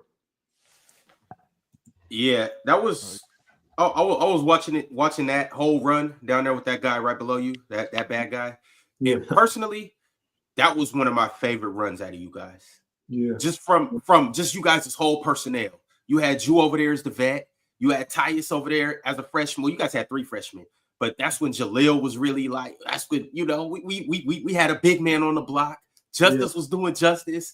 Y'all really got to it right there. Oh, that was a squad. I love that game because I love both of them teams. I love both of them teams. I love your team, Jaleel. Oh man, y'all had a squad. But Sam Decker and Frank Kaminsky, man, those dudes were bad. Yo. I love that. That was a hell of a game. Yo. That was a hell of a game. I was smoking right there for sure. Yeah. Hell yeah. Drink More Water said, for those that play 2K Association, you know that you can force win games. If you check the box score in a close win, your team could be down 90-70 to start the 4th, and it will make your team go on a game-winning 40-13 run. Oh, really? So that's what the Bucks. That's what the Bucks did last night. A glitch? Oh, wow. Well, I mean, they gotta make you win the game somehow. Yeah. So that's what the Bucks did. The Bucks went to that zone that Ron hates, and it worked. So. Yeah, they forced like 27 turnovers in that zone. So y'all know, like, so when I looked at the game and I seen we was down, and then I came back and I seen that we had won. I thought I was tripping. I wasn't watching that game. I thought I reversed the score. Yeah, I wasn't watching that game. I got told about it on Twitter, so I had to go watch it this morning to see like what happened. And then I just seen the zone just destroyed the Timberwolves. Also, Anthony Edwards just went into one of those modes where he just decided he was going to shoot every pull-up 3-out pick and roll. Like, he just ignored the fact that Brook Lopez was playing the highest he's ever played in the pick and roll, and he just still kept shooting it every time. Brook could play on that pick and roll. So I don't know what that was about. Like, he could have got around Brook so easily. He just kept shooting it. So that was weird. But yeah, that zone messed up everything for the Timberwolves. They just couldn't get anything going. They couldn't get anyone in the middle of it. And then they were turning the ball over left and right, kind of back to what Chill was saying. It was just, that 4th quarter was bad. Shout out that zone. DSG Piccolo said, shout out to Ja for his new and improved explosive 3-point celebrations. That brother don't give a damn anymore. He been hooping though. Need Malone in Portland ASAP. Yeah, you seen his celebration? Nah, I'm not mad at it. I think that's very innovative of Ja. I think that's very innovative. He's now throwing grenades into the crowd. Stop lying. He did. You can't be mad at it though. He ain't getting in trouble for grenades. You know what I'm saying? I like that from Ja for real. He's paying it's fun. It's fun. It's interactive. You know what I'm saying? It's And to Ox's point, we already got a dude in the league throwing grenades anyway. So I mean, it's working. Right? If he's allowed to keep throwing grenades, Josh should be too. Right. So we already got it. We already got a dude in the league throwing grenades anyway. So I mean, such an interesting personality, man. Like just and DS regardless. Oh man, this is what I'm trying to do. I'm trying to allow guys to live in their fandom, right? I'm trying to allow guys to live in their fandom because, they can be irrational. But I'm thinking about this Trailblazer team and DSG. I don't know if you noticed, my man, but this season, your Trailblazers have a 15-plus game improvement from last year, and you want to fire the coach. Y'all want 15 more games. The coach is doing good. That doesn't mean the coach is doing good. It doesn't. It means he's not doing bad, Mars. It means that the team is better than it was last year. That doesn't mean the coach is doing good. It doesn't mean the coach is doing bad either. I'm saying the record is improved that the coach is doing good or bad. Mars, why are we 15 games better this year than we were last year? Because I said this to you before, Mars. Just because I've said this to you countless times, Mars. Anybody can train a secretary. You can screw them up too. So with this team being better, Chauncey Billups could have threw a monkey wrench in this. This team was on the verge of being in the play-in tournament. They were. This team was on the verge of being in the play-in tournament. On top of that, right? On top of that, Chauncey has actually done a really good job with his rotations this year. He's done a really good job with how he's using Scoot. I'd like to see him use Scoot a little bit more, but these guys have improved tremendously considering weren't they at the bottom of the Western Conference last year? I mean, that's still. So how about we just keep rolling with this instead of let's get Mike Malone in here so he can help us win the championship. Last year they were where were they in the West last year? Last year they were bottom and now they're 12th. So yeah, but like that's cool. Like the team's better. Like that doesn't mean Chauncey's doing a really good job. It doesn't mean he's doing a really bad job. Has he helped to make them better? I think he's has he helped to 100% develop? helped them. Has he Yes, helped to he teach has. them? No, I'm not. certain I say it all the time. I'm staying away from talking about coaching. I don't know what these guys do, but DSG has a problem with Chauncey Billups. That's what When it I sounds watched like. when I watched the Blazers, I don't exactly think Chauncey Billups is doing the greatest job. Personally, I don't think he's doing a bad job though. I ain't saying anything about it. I said he You doesn't. sound like Chauncey Billups hate to me because if I you can't want- explain what he's not It could doing be well. Chauncey Billups' hate, but just saying that the team's record is improved, that means Chauncey's doing a good job. Like a team can win games in spite of its coach. The Lakers won 50 games with Darvin Ham.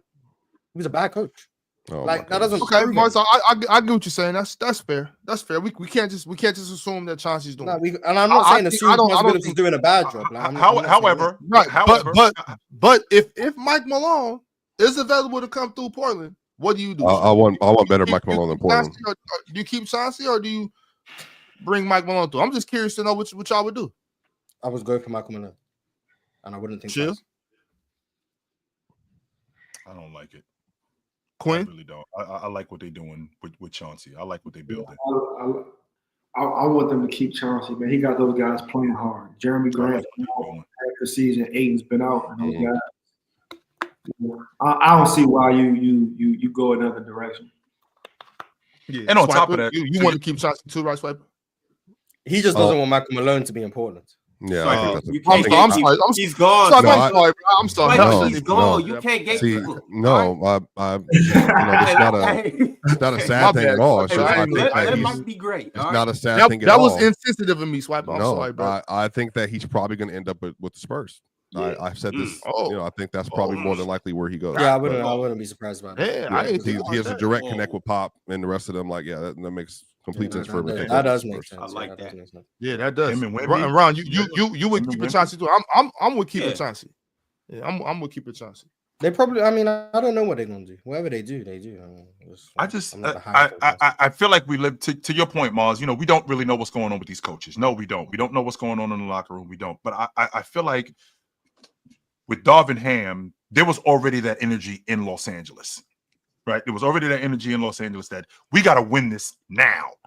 And we don't have any room for error. Not only do we not have any room for error, coaches, whatever you do wrong, it gets magnified.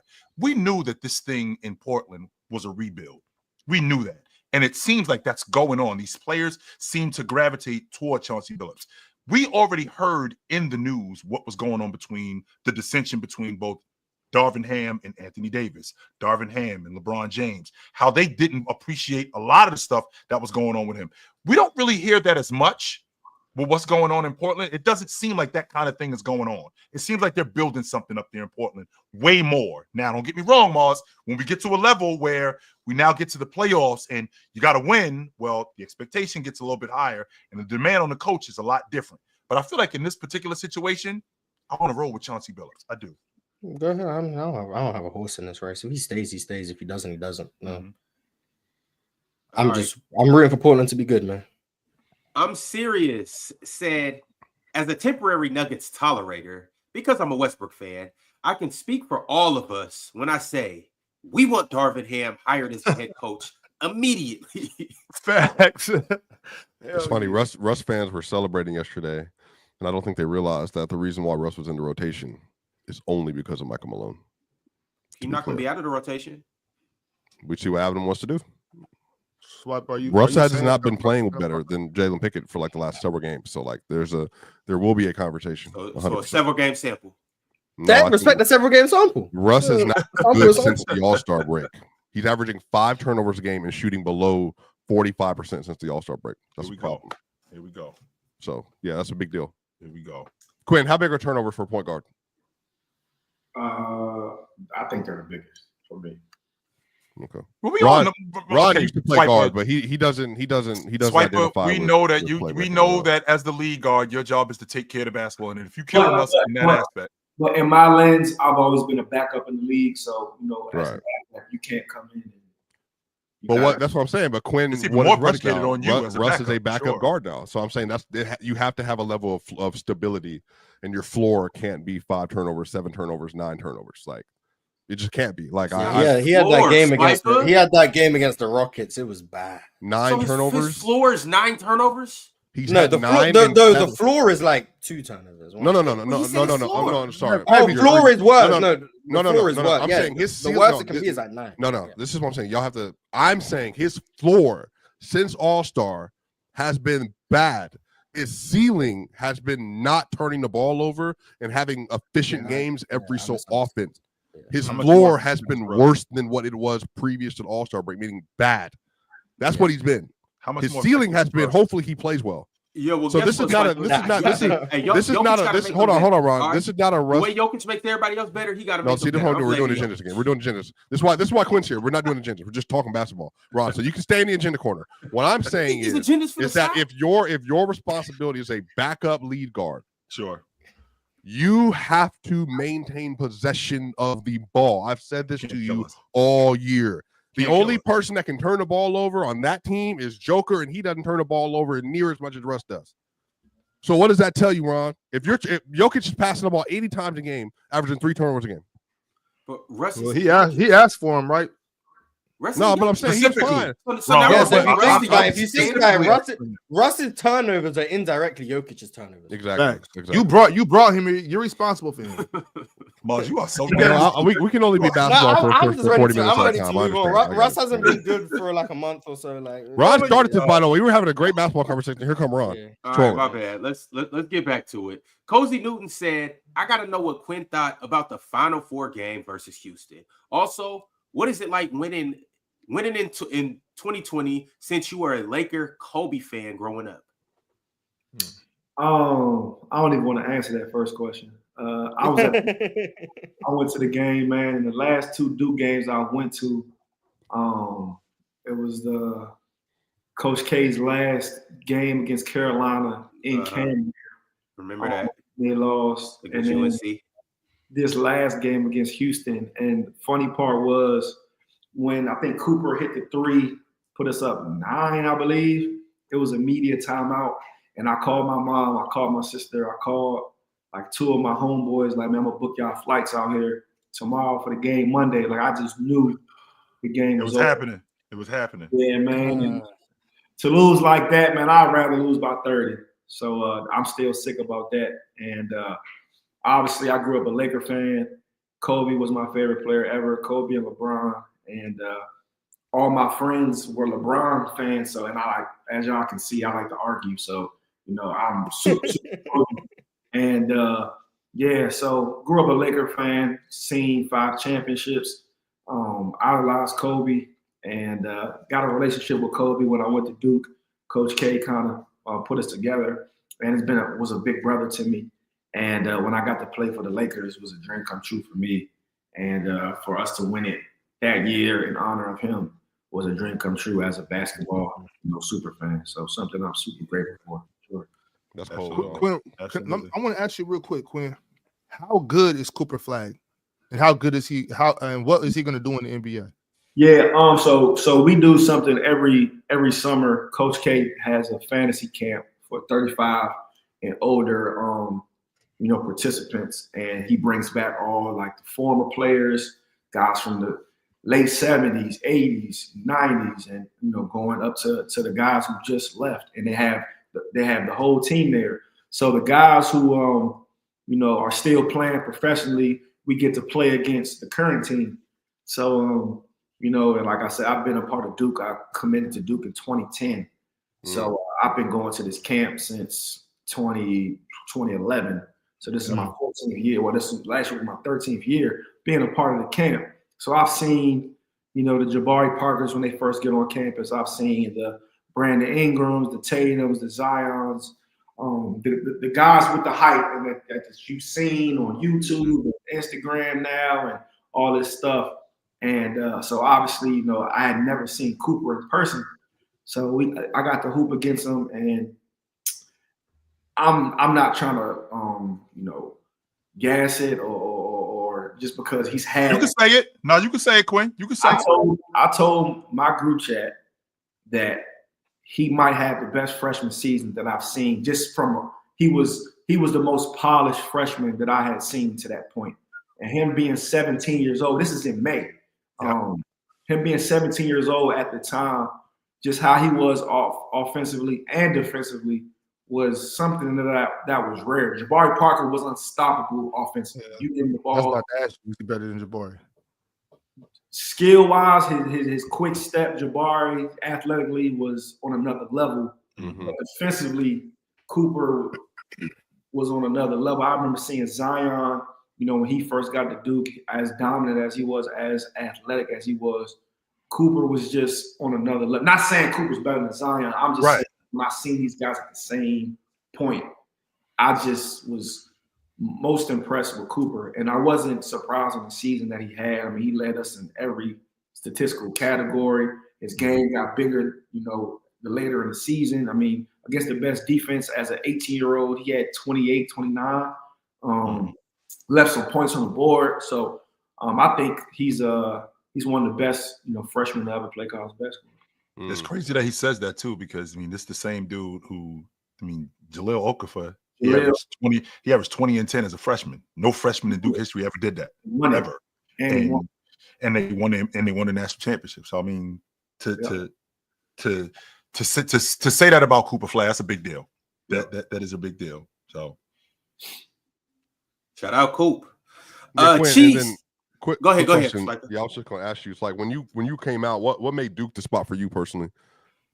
Yeah, great question. I didn't grow up a super Duke fan, but my god brother Nolan Smith, he committed to Duke. Shout out Nolan. Yeah, so I kind of did everything he did. I went to the same middle school he did, played for the same county team he did, AAU team, transferred to Oak Hill like he did. So when he committed to Duke, I became a Duke fan, and then I watched him from freshman, sophomore, junior. He was a top 10 guy. I was a top 10 guy. I didn't play a lot as a freshman, got better. He took Greg Paulus' spot as a sophomore, won, the championship his junior year, was a 16-point, point guy that year. And then, was dabbling on the NBA that year, but wanted to come back, and he, was one of the best, top 3 players in that season, the entire season. Obviously, they had Kyrie. If Kyrie doesn't get hurt, I think they win the championship. But I just saw the progression, and I knew I wasn't a one and done guy. So, I wanted to go somewhere to where, we on TV every day. You playing the best non-conference, you playing in the best conference as the ACC. And, the stage is the stage. Coach K is the standard of college basketball, was the standard of college basketball. And he coached Team USA. So, he had relationships with LeBron and Kobe. It was why not Duke? And, I'm happy I made the right decision because, me and Coach are still close to this day. We talk maybe once a week. And I'm happy I was there. Nolan on the staff, on the coaching staff? Well, he started there. He got hurt in the G League his 4th year out. So my senior year, he came and we were living together, doing his rehab and stuff. And then the next year, when I graduated, he was still doing his rehab. Then he re-injured his knee, and then Coach offered the job, so he became a special assistant. This was 2016, so he coached from 2016 to Coach K's last year, 2022, and he took the job as the head assistant at Louisville for 2 years. Now he's at Memphis with Penny now. So that's what's up. I didn't know that. That's who got some coaching in your future? Me? Yeah. I want to do this. I want to do some content. TV, podcast. Coaching is no life. Less pressure doing this. There's no life. I want to watch the games and have no stain in it. Like these coaches, they have no life. The season is ended on Monday. They'll be recruiting this weekend. It's just kind of like, I'm cool. And Quinn, I know you committed to Duke early. Was there anybody else? Yeah. Came down to UCLA, UConn, Kansas, and Carolina. That's a blue chip, dog. Yeah. Like that, and that's the thing, Quinn. I was gonna say, bro. You know how that is a crazy line. You know how good you got to be. You know what I mean? To be at UCLA, Duke, North Carolina, and like everything, bro. Like when did you know? Like, because there's hoopers. Like all these dudes up here have hooped before, like in Ron and obviously like Chill and Knox and all that stuff. Mars obviously played soccer, so like different sport. I played football. That's my background. Like, but when did you know as a hooper like that you were a certified like one of the best in the country? Period. Like, and you knew you was going to be one of them once. I come from a rich area in PG County, the Washington D.C. area. We have so many guys, play college basketball, play high level professional overseas, play in the NBA, whatever. So I was always one of the better kids at my age, and I always played up. But there's a difference between being the best fifth grader in the area and being the best ninth grader. I think the time when I got so I went to DeMatha Catholic High School. I started as a freshman. I think I was the first to start in a while. And that following year, I got invited to the Team USA. It was the first Team USA ever, U16. We were the first team to do it. Myself, Brad Beal, Marcus Teague, Tony Rowan, James McAdoo, Andre. Shout out Toe. Yeah, it was James McAdoo too was cold, dog. It was a lot of that's some names, Jesus. Yeah. And Michael Kidd Gilchrist. And I went there and, I was a starting point guard and I was just kind of like the captain of the team. Coach, he wanted Coach Showalter. He made me the captain of the team. And that's when I kind of knew, like, I got a shot. You know what I'm saying? The best of the best, of my age. And I'm like, kind of like when stuff kind of hit the fan, I had the ball in my hands. So that's when I kind of knew that I had a shot to make the league. And then I said I went to play for DC Assault, transferred to Oak Hill my senior year. So I was on the right path. Then I became a McDonald's All-American. So, I was just following the guys before me. Everything they was doing, I was trying to do. So, yeah, I was fortunate to come from such a rich tradition, like PG County. Was Morgan Wooten still there when you were there? Nah, so Morgan, he retired, I think, 03. Okay. So I was long after Morgan. Morgan actually, his son started recruiting. Started to coach at O'Connell, which is one of DeMatha's rivals. So, it came down to O'Connell and DeMatha for me, and I ended up picking DeMatha, play for Mike Jones. That DC Assault, boy, that's one of them teams. DC Assault, them Atlanta, like the Atlanta Celtics, D1 Greyhounds, Double Pump, them teams, man. Yeah, all the DC Assault squads was crazy. Yeah. OG team said, "Hey, don't write off the Knicks yet. Miami was 1-11 in the regular season against the top teams in 2006, and then proceeded to win the championship." Well, remember, Shaq talked about that last. They had one win. You have zero. But remember, Shaq talked about that last night a little bit too, Mars. He said that they couldn't beat anybody. They sucked. The chemistry was bad, but they just got rolling at the right time, and then they were just able to put people away coming that playoff. But to be fair, they also had like Dwayne Wade. Like it turned around when they got blown out by Dallas. It was about 2 months before the season was over. They got blown out by Dallas by like almost 40. That's when it turned around.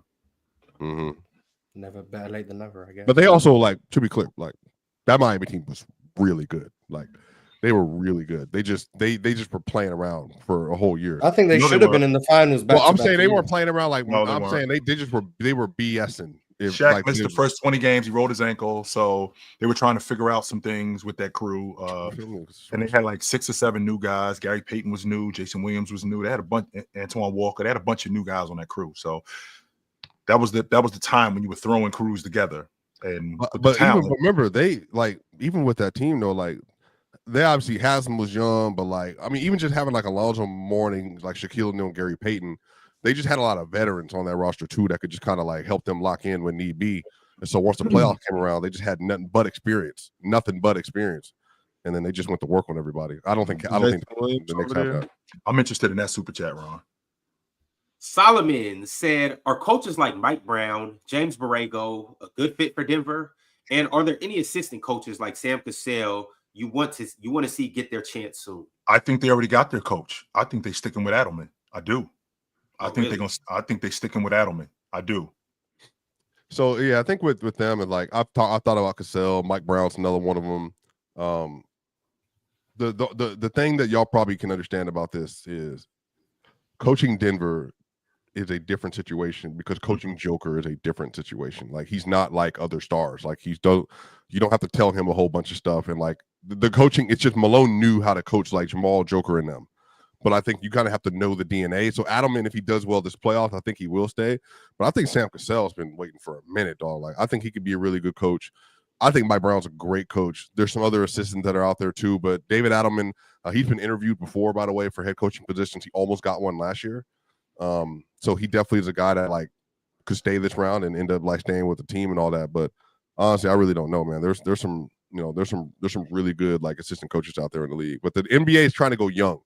100%. There's like multiple coaches that are under age of 45 in the NBA now. Cheese sent through a members chat, and shout out to Cheese. He's a Hall of Famer. Also, shout out to Multi Kenny. Shout out to Vale. Shout out to Tyrus Williams. Shout out to Minor, and shout out to SSGSS Popo. They are the Hall of Famers. If y'all want to become a member, make sure you become a Hall of Famer. Be a GOAT. Be great. Don't just be good. All right. Cheese said, L refs. These soft MFers ruined such a great game. Don't get it twisted. It's still L Lakers. Always will be L Lakers. Always and forever. DSG Piccolo said, hey, Quinn. And we talked about this. He said, hey, Quinn, 2018 Rockets versus 2018 Cavs. Who wins if the Rockets win Game 7? Like I said earlier, I thought the Rockets were a better team, but I mean, Bron. So if I was a bet man, I'll pick Bron. You like losing money. That's tough. Like winning money too. Yeah. 40% of the time. Hey, better than 0% of the time. Okay, and worse than 60% of the time. Mm-hmm. Rob Lowe said, Quinn will know what I'm talking into about. Rank these. New impressions, TCB, XIB, reaction. I'm lost. I don't know. That's go-go. Those. So I'm from where they listen to go-go music. We listen. We listen to go-go music. So that go-go music hit hard, yo. Yeah. So new impressions, TCB, XIB, reaction. They're bands. So those are 4 different bands. If I had to rank them, I'd rank them new impressions. 1 XIB, 2 reaction, 3 TCB, 4. I'm a little too young for TCB. Even though they the bounce beat, starters, I go that order right there. Mm-hmm. Shout out to the go-go. Shout out to the go-go. Yeah, what the hell is that? Yeah, I'm lost. I'm confused. But all right, let's get into a couple other things. So obviously we have your top 10 players. You want to do current, right? Yeah, I'll do current because my all-time ain't gonna be respected. So. Yes, it will. Yes, it will. Yes, it will. Yes, it will. Quinn, my man. Yes, it will. 100% it will. It'll be respected, man. Yes, it will. No matter what you say, people. We've heard some crazy stuff. Ox got Scottie Pippen in his top 10, and we halfway respect him. So whatever you say, bro, we good. Tremaine got Derrick Rose in his top 10. So we heard Arvidas Sabonis over Kobe. So like we heard it. Yes. So it's all good, Quinn. Whoever you got, brother. I mean, we hearing. Just don't disrespect the GOAT. Other than that, we'll start with the current guys. We can start with the current guys. Yeah, we'll start with the current guys. I'm gonna go Joker 1. I think that's self-explanatory. Ox, you hear that? He said. No, my bad. Relax. He talking about current. I thought he was going all time. No, that's whatever. Relax. Yo, Ox is about to crash out, dog. Chill out, Ox. That's not what's going on right now. Ox is about to throw everything, bro. In that room, dog. I'm gonna go Joker 1. I'm gonna go Bron 2. Only reason why I put Bron 2 is because he's at 25, 8 and 8. They're third in the West right now. I think with what Luka's been doing, I mean, I think all the hoopla that Luka's brought about the trade, Bron's been playing his ass off. I think he's got player of the month. I think Bron still, and there were some sequences in the Olympics where he was still the best player in the world to me. Like moments of that Serbia game, moments of some games before that. So I'm gonna go. Why is he not number 1 for you then? Joker is just he just won a championship. Quinn, don't answer that. You know why you doing that. I'm asking a legit question. The Braun number 8. Go ahead. Like 10. I don't know. I know you're gonna know how many times they beat the Lakers in a row. Like it's just it was a lot, right? 11, like 12. Yeah, in a row. I think it was 9 in a row, but it was he's averaging a 30-point triple-double. Like it's just Joker got it. But Brown 2. Y'all probably ain't gonna like this one. I'm going Tatum 3. Shout, respect Tatum. That's Tatum. my dog. Respect Tatum. No brotherhood bias, no Duke bias. I just think You're loving this. This will be 4 straight years. First team All NBA coming off a chip. Just what he's done, in his career. If you put his Quinn, you ain't even got to explain it, Quinn. I've been doing this with these dudes. You ain't even got to explain it. Keep going, Quinn. 4. Okay, Joe. You ain't even got to do it, Quinn. So y'all sharing that brotherhood bias. That's what's going on. I ain't even go to Duke. Let's be clear, but I ain't go to Duke. Did you not? I don't know. I'm starting to question I did not go to Duke. I did go to high school with Bobby Hurley. I did grow up with Bobby Hurley, but I ain't go to Duke. That's good enough. No, Somebody said chill. Hey, Mars. Somebody said chill, Jolly. As you say. 4. I'm gonna go SGA. I think this season, these last couple of seasons, but especially this season, I was a little upset with him last year in the playoffs because I thought Luka kind of roughed him a little bit. But I'm gonna go SGA. I think for him to come back with 32 this year and kind of they're the best team in the league. I'll go SGA. Very fun to watch. I'm gonna go Giannis 5. He's at 30. What he's been doing with Dame's out. I know they've been struggling. Everybody puts the blame on Doc, but I think Giannis still, he could be in that top 3 range as well. But I'll put him at the 5. Who I go at 6? I'll go Luka at 6. Hopefully he's healthy going into these playoffs. Just took Dallas Mavs team to the finals last year. So I'm gonna go Luka 6. I'm gonna go Steph 7. I think Steph, Jimmy has brought, Steph some energy. I think Steph has to remind the world again, who he is, the best point guard of all time. Yeah, we can have that debate too whenever you gotta bring me back on. I'll go Steph 7. I'm gonna go KD. Talk about that. I'm gonna go KD 8. I think the Phoenix situation is just horrible. I think he needs to get out of there. But I think he's still at 26-6 this year, shooting 50 from the field. I think just offensively, I think he's the best, player still in the league if you just roll the ball out. And I think what he's doing, even before he got hurt, he was on a tear. So I'll go KD 8. I'm gonna go AD 9. I'm gonna go AD. I love AD. Even though it's a brother, I'm a little biased, but I think when he's healthy, unstoppable. That stretch that he had before he got hurt, before he got traded, he was incredible. He's been playing. These past 2 years, he's been playing a lot more. He's been more available. He's a champion, and he's a cornerstone of that Dallas, franchise now. Nico pulled the trigger of probably the craziest trade of all time, but he believes in AD. So I'll go AD. Are you with me? Are you with me when you say that the Dallas Mavericks didn't get nothing in that trade?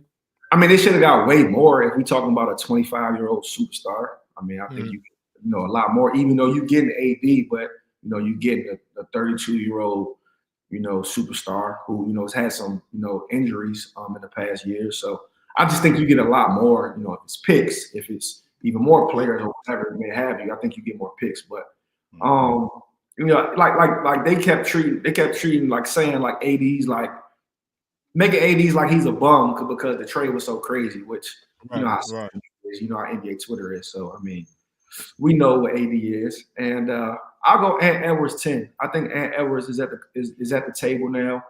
I think people were really high on him last year because he has those flashes where like he looks like Mike sometimes and stuff like that. But I think he's at the conversation now with him beating Denver last year. Put him at the conversation for me. And then he's taking a leap this year. I think what he's at, like 27 this year. Even though Minnesota's struggling, but you traded Cat, you implemented Julius Randle, who's like he's not the easiest player to play with because he's just such a a high ball dominant guy. So, but they've had some stretches to where they figured it out. So I'll go Ant at the 10. So his top 10 list, just to recap, he got Joker 1, Gap, LeBron, Tatum, SGA, Giannis, Luka, Steph, KD, AD, and Ant. I'd have 9 of those players in there. I'd probably I'd throw Wemby in there. Yeah, Wemby in the top 10. Wemby top 10. This year, Wemby. But I get it, and I'm assuming guys like Embiid and Kawhi just like they hurt. Yeah, I'm looking for Kawhi. That's it. I'm looking for Kawhi. I'm just assuming Kawhi ain't hooped enough. I'm fine. Yeah, I would leave them out for that same reason, but I'd have Wemby in there. But if Joel's healthy, bye Ant. I love it. Now we're talking. I don't like Joel from late March until on because he's never smelt the middle of May. You know what I'm saying? Like, wait, Quinn, do you feel like the other NBA players do they care about that kind of stuff right there, like the playoff stuff? Yes. Really, y'all? Okay, that counts, and that's why Kawhi gets so much respect because, like, if he's available during that time, yeah, you got action. Sure. So you agree with me that prime Jared Dudley couldn't guard Kawhi Leonard? Who? Troll alert. Don't worry. Anyway, they were teammates. Quinn, you said who? I'm not gonna waste your time, brother. I've been told that Jared Dudley. You gonna disrespect Jared Dudley? Teammate Jared Dudley? Come on. I'm not probably the best teammate I ever had in my life. See, he. Hold on, Mars. Who disrespected who? I'm not disrespecting nobody. Jared, best friend or not? He can't guard Kawhi. You said prime Jared Dudley. Can he guard prime? Well, 2014 Jared Dudley. We wasted 30 seconds of this man's time up here to talk about Jared Dudley. You making it longer. I asked a simple question. Quinn, as you were saying, so your top 10, we got that down. How about your top 10 all time, brother? Who you got? All right. See, okay. So my disclaimer is, I take into consideration if I seen you like on a day-to-day basis on a game. That's your criteria. That's not a disclaimer. That's a criteria. That's part of it. I didn't see Will. I didn't see Magic. I didn't see Bird. I just go off what I watched. Okay, fair enough. I can accept my GOAT not being ranked. And that's so I was born in '93. Yeah. You know what I'm saying? So going forward to that. Yeah, we all about the same age except for Chillin' Mars. Okay, cool. So I'm gonna go LeBron 1. I don't gotta explain about that. I mean, no. Maybe for Ox, but no, it is what it is. I'm gonna go Mike 2. I caught the back end of his career. I remember him in '98 winning it, but the nostalgia of like Space Jam, stuff like that. And he came back to the Wizards in my hometown. So like, I'm gonna go Mike 2. I'm gonna go Kobe 3, my favorite player of all time. I'm from 2000. Now you're not smiling. Okay. Every Kobe game I watch. I know everything about him. Super fan, so I can be biased there.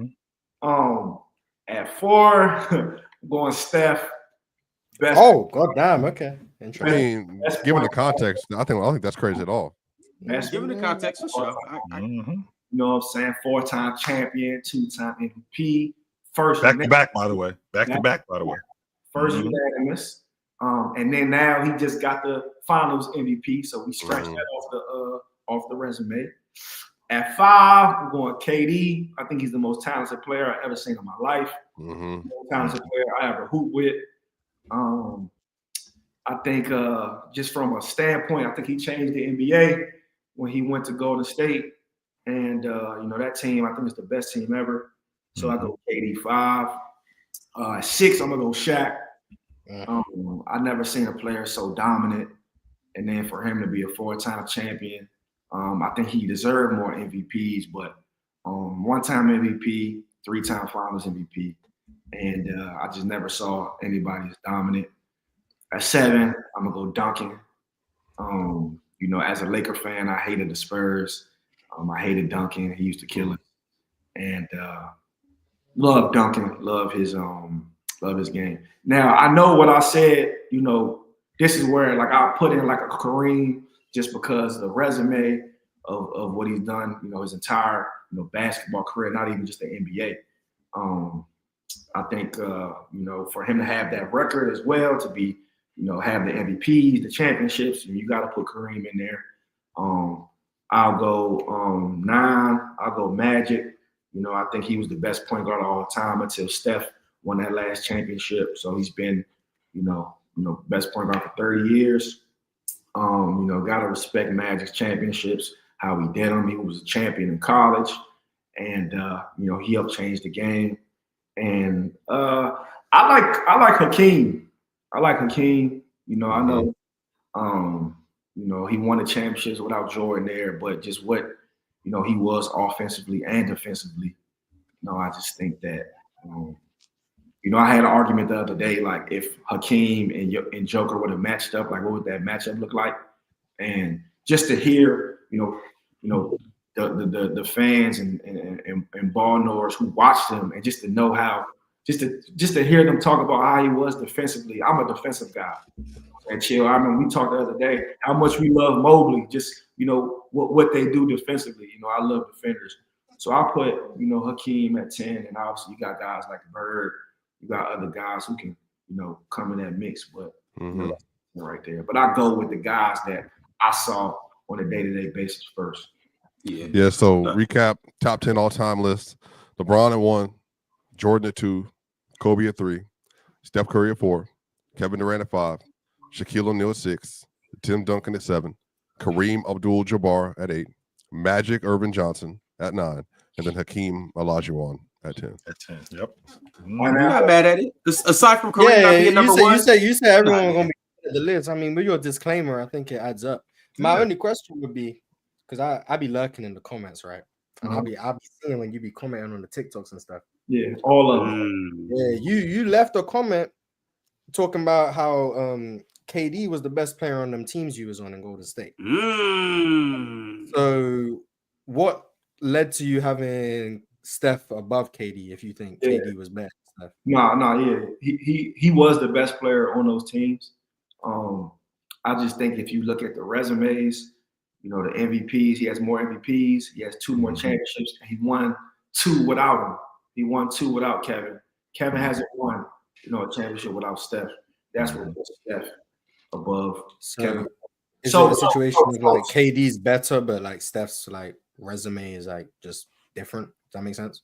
I mean, I think like if you roll the ball out, I'm taking Kevin, but I think Steph has had a better career.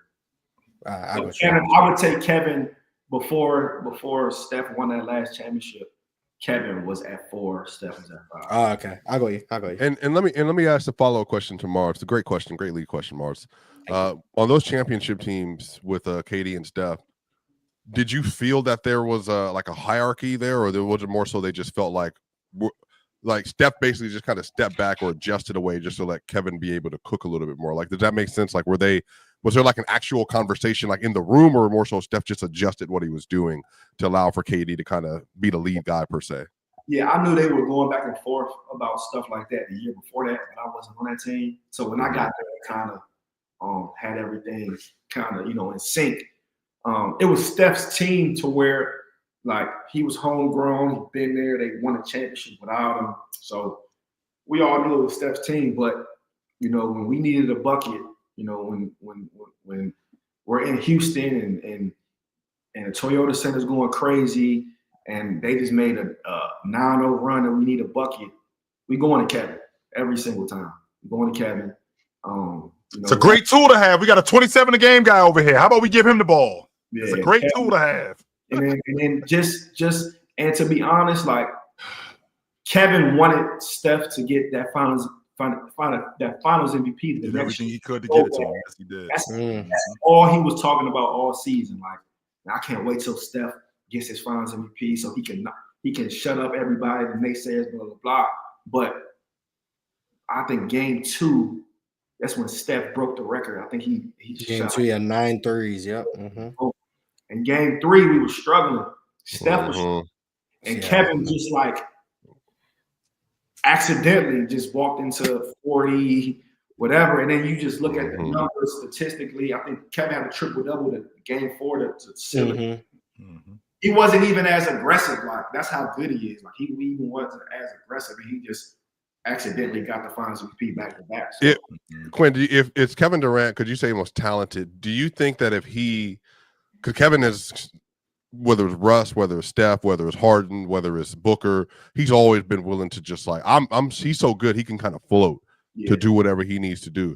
Do you think if Kevin actually pushed the envelope like every single game or every season to like, I'm going to go out there and just be the absolute like best I can possibly be, no context applied, I'm literally going to just murder people on a day-to-day basis, do you think that he could have been even better if he just would have like, if he existed in that place more as a basketball player instead of being a little bit more selfless? So we got a little bit of that. You remember in 2019 where you know who I am? Yeah, because those first 2 games he was really passive. Yeah, I mean, I think he's a guy who could average a 35, 36 a night, like a Harden, like a Kobe, like, you know what I'm saying, if he really, really, really wanted to. But he's always trying to build that next guy. Like, people him and Russ against each other, but he was Russ's biggest fan, Russ's biggest advocate. So, yeah, I mean, if he had the mentality like a Kobe, like, man, I'm going to average 35, 38, whatever it is a night, he could, but that's not his personality. Right. He wants to be efficient. He wants, the ball to pop. He wants to get his shots in good flow. Like, he's a guy, he wants to shoot 16 shots a game and average 25, 26, and he's cool. So that's his personality. But I think he could have had seasons to where, like, man, fuck this. Like, I'm going to average 35, 36. He could do it efficiently, too. I know we got to blow through this, Ron. I know we got to blow through this, but go ahead. Speaking of which, right along with the topic that we're talking about, Teddy Hart said, Quinn, how you feel about OKC possibly reuniting with KD if they flame out this postseason? I think it nearly guarantees a chip or 2 before he calls it quits, which is a 2 to 3 year window. Would this ending change how he's viewed or remembered? P.S. He's number 2 small forward, in my opinion. Sorry, Larry. I would love to see him in OKC. I just don't want OKC to give up too much. I love their nucleus. I love their core. I love their youth. So I don't know what you can get for a guy that's about to turn 37 next year. So I would love to see him because I want him to get another ring. I would love to see him get more rings, but I don't want that OKC team to break up. So, Quinn, I done already told Eddie, and you make sure, bro, he need to go to Denver, dog. Oh my goodness! I've been on this for 2 years, dog. That would be the easiest thing he'd have never seen in his life. No, this ain't not endure. Chill. How did it not make basketball sense? No, tell me. I seen him not talking about he's talking about he needs Giannis in Denver too. I see Flapper. Like, you disgusting. Y'all tripping. KD in Denver would be freeze, bro. Hey, Mars, I want to see him in the H. I want to see him. Oh, for sure. Hey, we here. We got a nice little Dylan Brooks. Shingun and KD, bro, man. Dylan Brooks, first round picks. Cam Whitmore. There you go. Take Shingun and KD. Come on, dog. First round KD is what we need. We need someone who can go get to it in the half court. Hey, chill. That's gonna be a hell of a second round. Chill, man. Shingun and KD, bro. All right, y'all. Lou Bangs said, shout out Gigante? Legend Quinn? Yeah, okay. Yeah, Gigante. That's a team I played for in Puerto Rico last year. Okay. That's what's up. He said, how was your experience in Carolina and PR in general? It was okay. It was cool. I had took a year and a half off from playing, trying to build up my business, trying to get some stuff going off the floor. So that was my first time playing in a year and a half. So it was cool. It was cool. It was like it was kind of rough trying to jump back into it. Just when you're not playing, every day practicing, you got around, you got, just jumping back into that was tough. And they didn't give me any time to kind of like trial and error. Like my first game, I had like 28. My next game, I had like 15. Like I was at like that like 17, 18 range for a little bit, like 22 minutes. But my team had just won the championship the year before. We was like 3 and 4. We lost some tough ones, so they got rid of all the Americans. So Yeah, I mean, I wish I could have stayed there a little longer, but it's all good. You know how it is. Word. Yeah. I got you. Cowboy Bob said Boston has guys who can handle the rock, but no real ball handler. Knicks showed that pressure in the Celtics. You have a chance scoring 22 points from turnovers. I mean, I think Derek White and Tatum are a good ball handler pair. So is Drew Holiday. So yeah. If anything, that's their strength. They have Peyton Pritchard too. They got multiple ball handlers. They don't have like a elite like ball handler, but they got a bunch of them who can do it. Right. I can get with that. Jamal Williams sent through a members chat and said, that nigga Swiper spilled a Costco value pack of beans. Yep. I don't spill the beans a lot, but we get a proper situation. I'll give you some insight. That's what he here for. That's what he here for. That's absolutely what he here for. As you were saying, Ron. My goodness. Became a YouTube member today. If you haven't became a member, go ahead and click that membership button and join up. Shout out to all our new subscribers too. Yep. Rock Out Deuce said, my Grizzlies can't catch a break. We really lost Wells. By the way, that was a dirty play, bro. That was a dirty play. Bro wasn't even trying to block the ball. Quinn, do you see that yesterday? I don't think it was dirty. Quinn, I just don't understand like why even attempt it if a dude got 6 feet of space in front of you. But I think when I watched the replay, and I could be wrong, it looked like the way he turned, he didn't know where he was. Yeah. And it was obviously it was an accident, but when he turned, it was too late. You know what I'm saying? Yeah. So it's just a freak. Well, remember it's not Danny's fault, but Quinn, I was pissed when Danny Green ran up on Clay. Oh no! So I'll tell you this. So Danny signed with the Lakers. After that, I signed with the Lakers. So we had our press conference together, and that's the thing I said to him, bro. Why you just let him dunk, bro? Give him the dunk. Right. You guys is up 3-2 anyway. I get it. It's the finals. Yeah, I was pissed about that. I was pissed. Yeah, I just think we gotta let him go, Ron. That's it. That's all I'm saying, Ron. I agree. There's too many freak athletes and there's too many freak injuries. My thing is, it's like that's what happened to Sean Livingston too. Like he had some like it just, but that was even more egregious, obviously. But I'm just saying, like I think people jumping like that, just let them go. Yeah, and it's like my thing is it's the Grizzlies and it's the Hornets. You're playing for the Hornets, my man. Like I understand you're playing for your career's on the line, your life's on the line. But with something like that, it's like it's not Game 7 of the finals. Go let them get that done. Yeah. I'm serious. Said Austin Reeves, Luka threes, LeBron's old man knees, Thunder and 5. No sir. L9 said, not trying to hear none of that. Got Draymond elbowing guys in the face, no problem. But talking to a fan is where the line is drawn. Bollocks. Yeah. I mean, that was a flagrant on Draymond when he did that. I mean, especially the back-to-back. It was the stuff he did, dead ball, and then it was the fact that he like leaned in like this, like he MJ, and just gave right to the jaw. But Draymond be doing, he just is what he do. Teddy Hart said, what is the athleticism gap between 80s MJ and Jalen Green? Chill. In favor of who? Jordan. Really? Yes. Rob Lowe became a YouTube member. Shout out to Rob Lowe for joining up. And then Adam West said, Quinn, my man, opinions on the GOAT Steve Francis.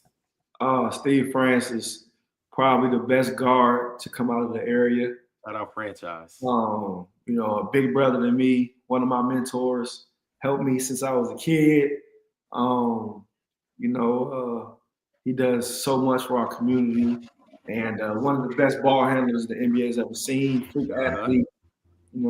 He had a great career, and one of the guys who helped me, get to where I am today. So shout out to franchise for sure. Shout out franchise for real.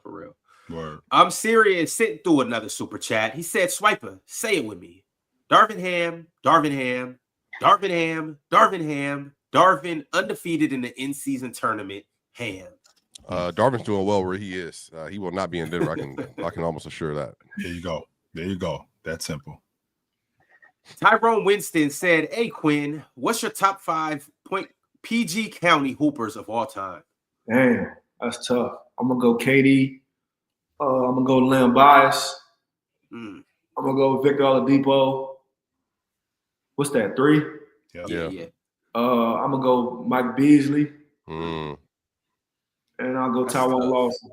That's There you go. tough. Tie, bro. My go. gosh. There you go. Love Fadina said Wolves gonna get bounced in the play-in. Wrong matchup. Right Yeah. right day. It could happen. Especially in a one-game tournament. I don't No One doubt. game no tournament, scenario. Chill. Yeah, in one game tournament, it could happen.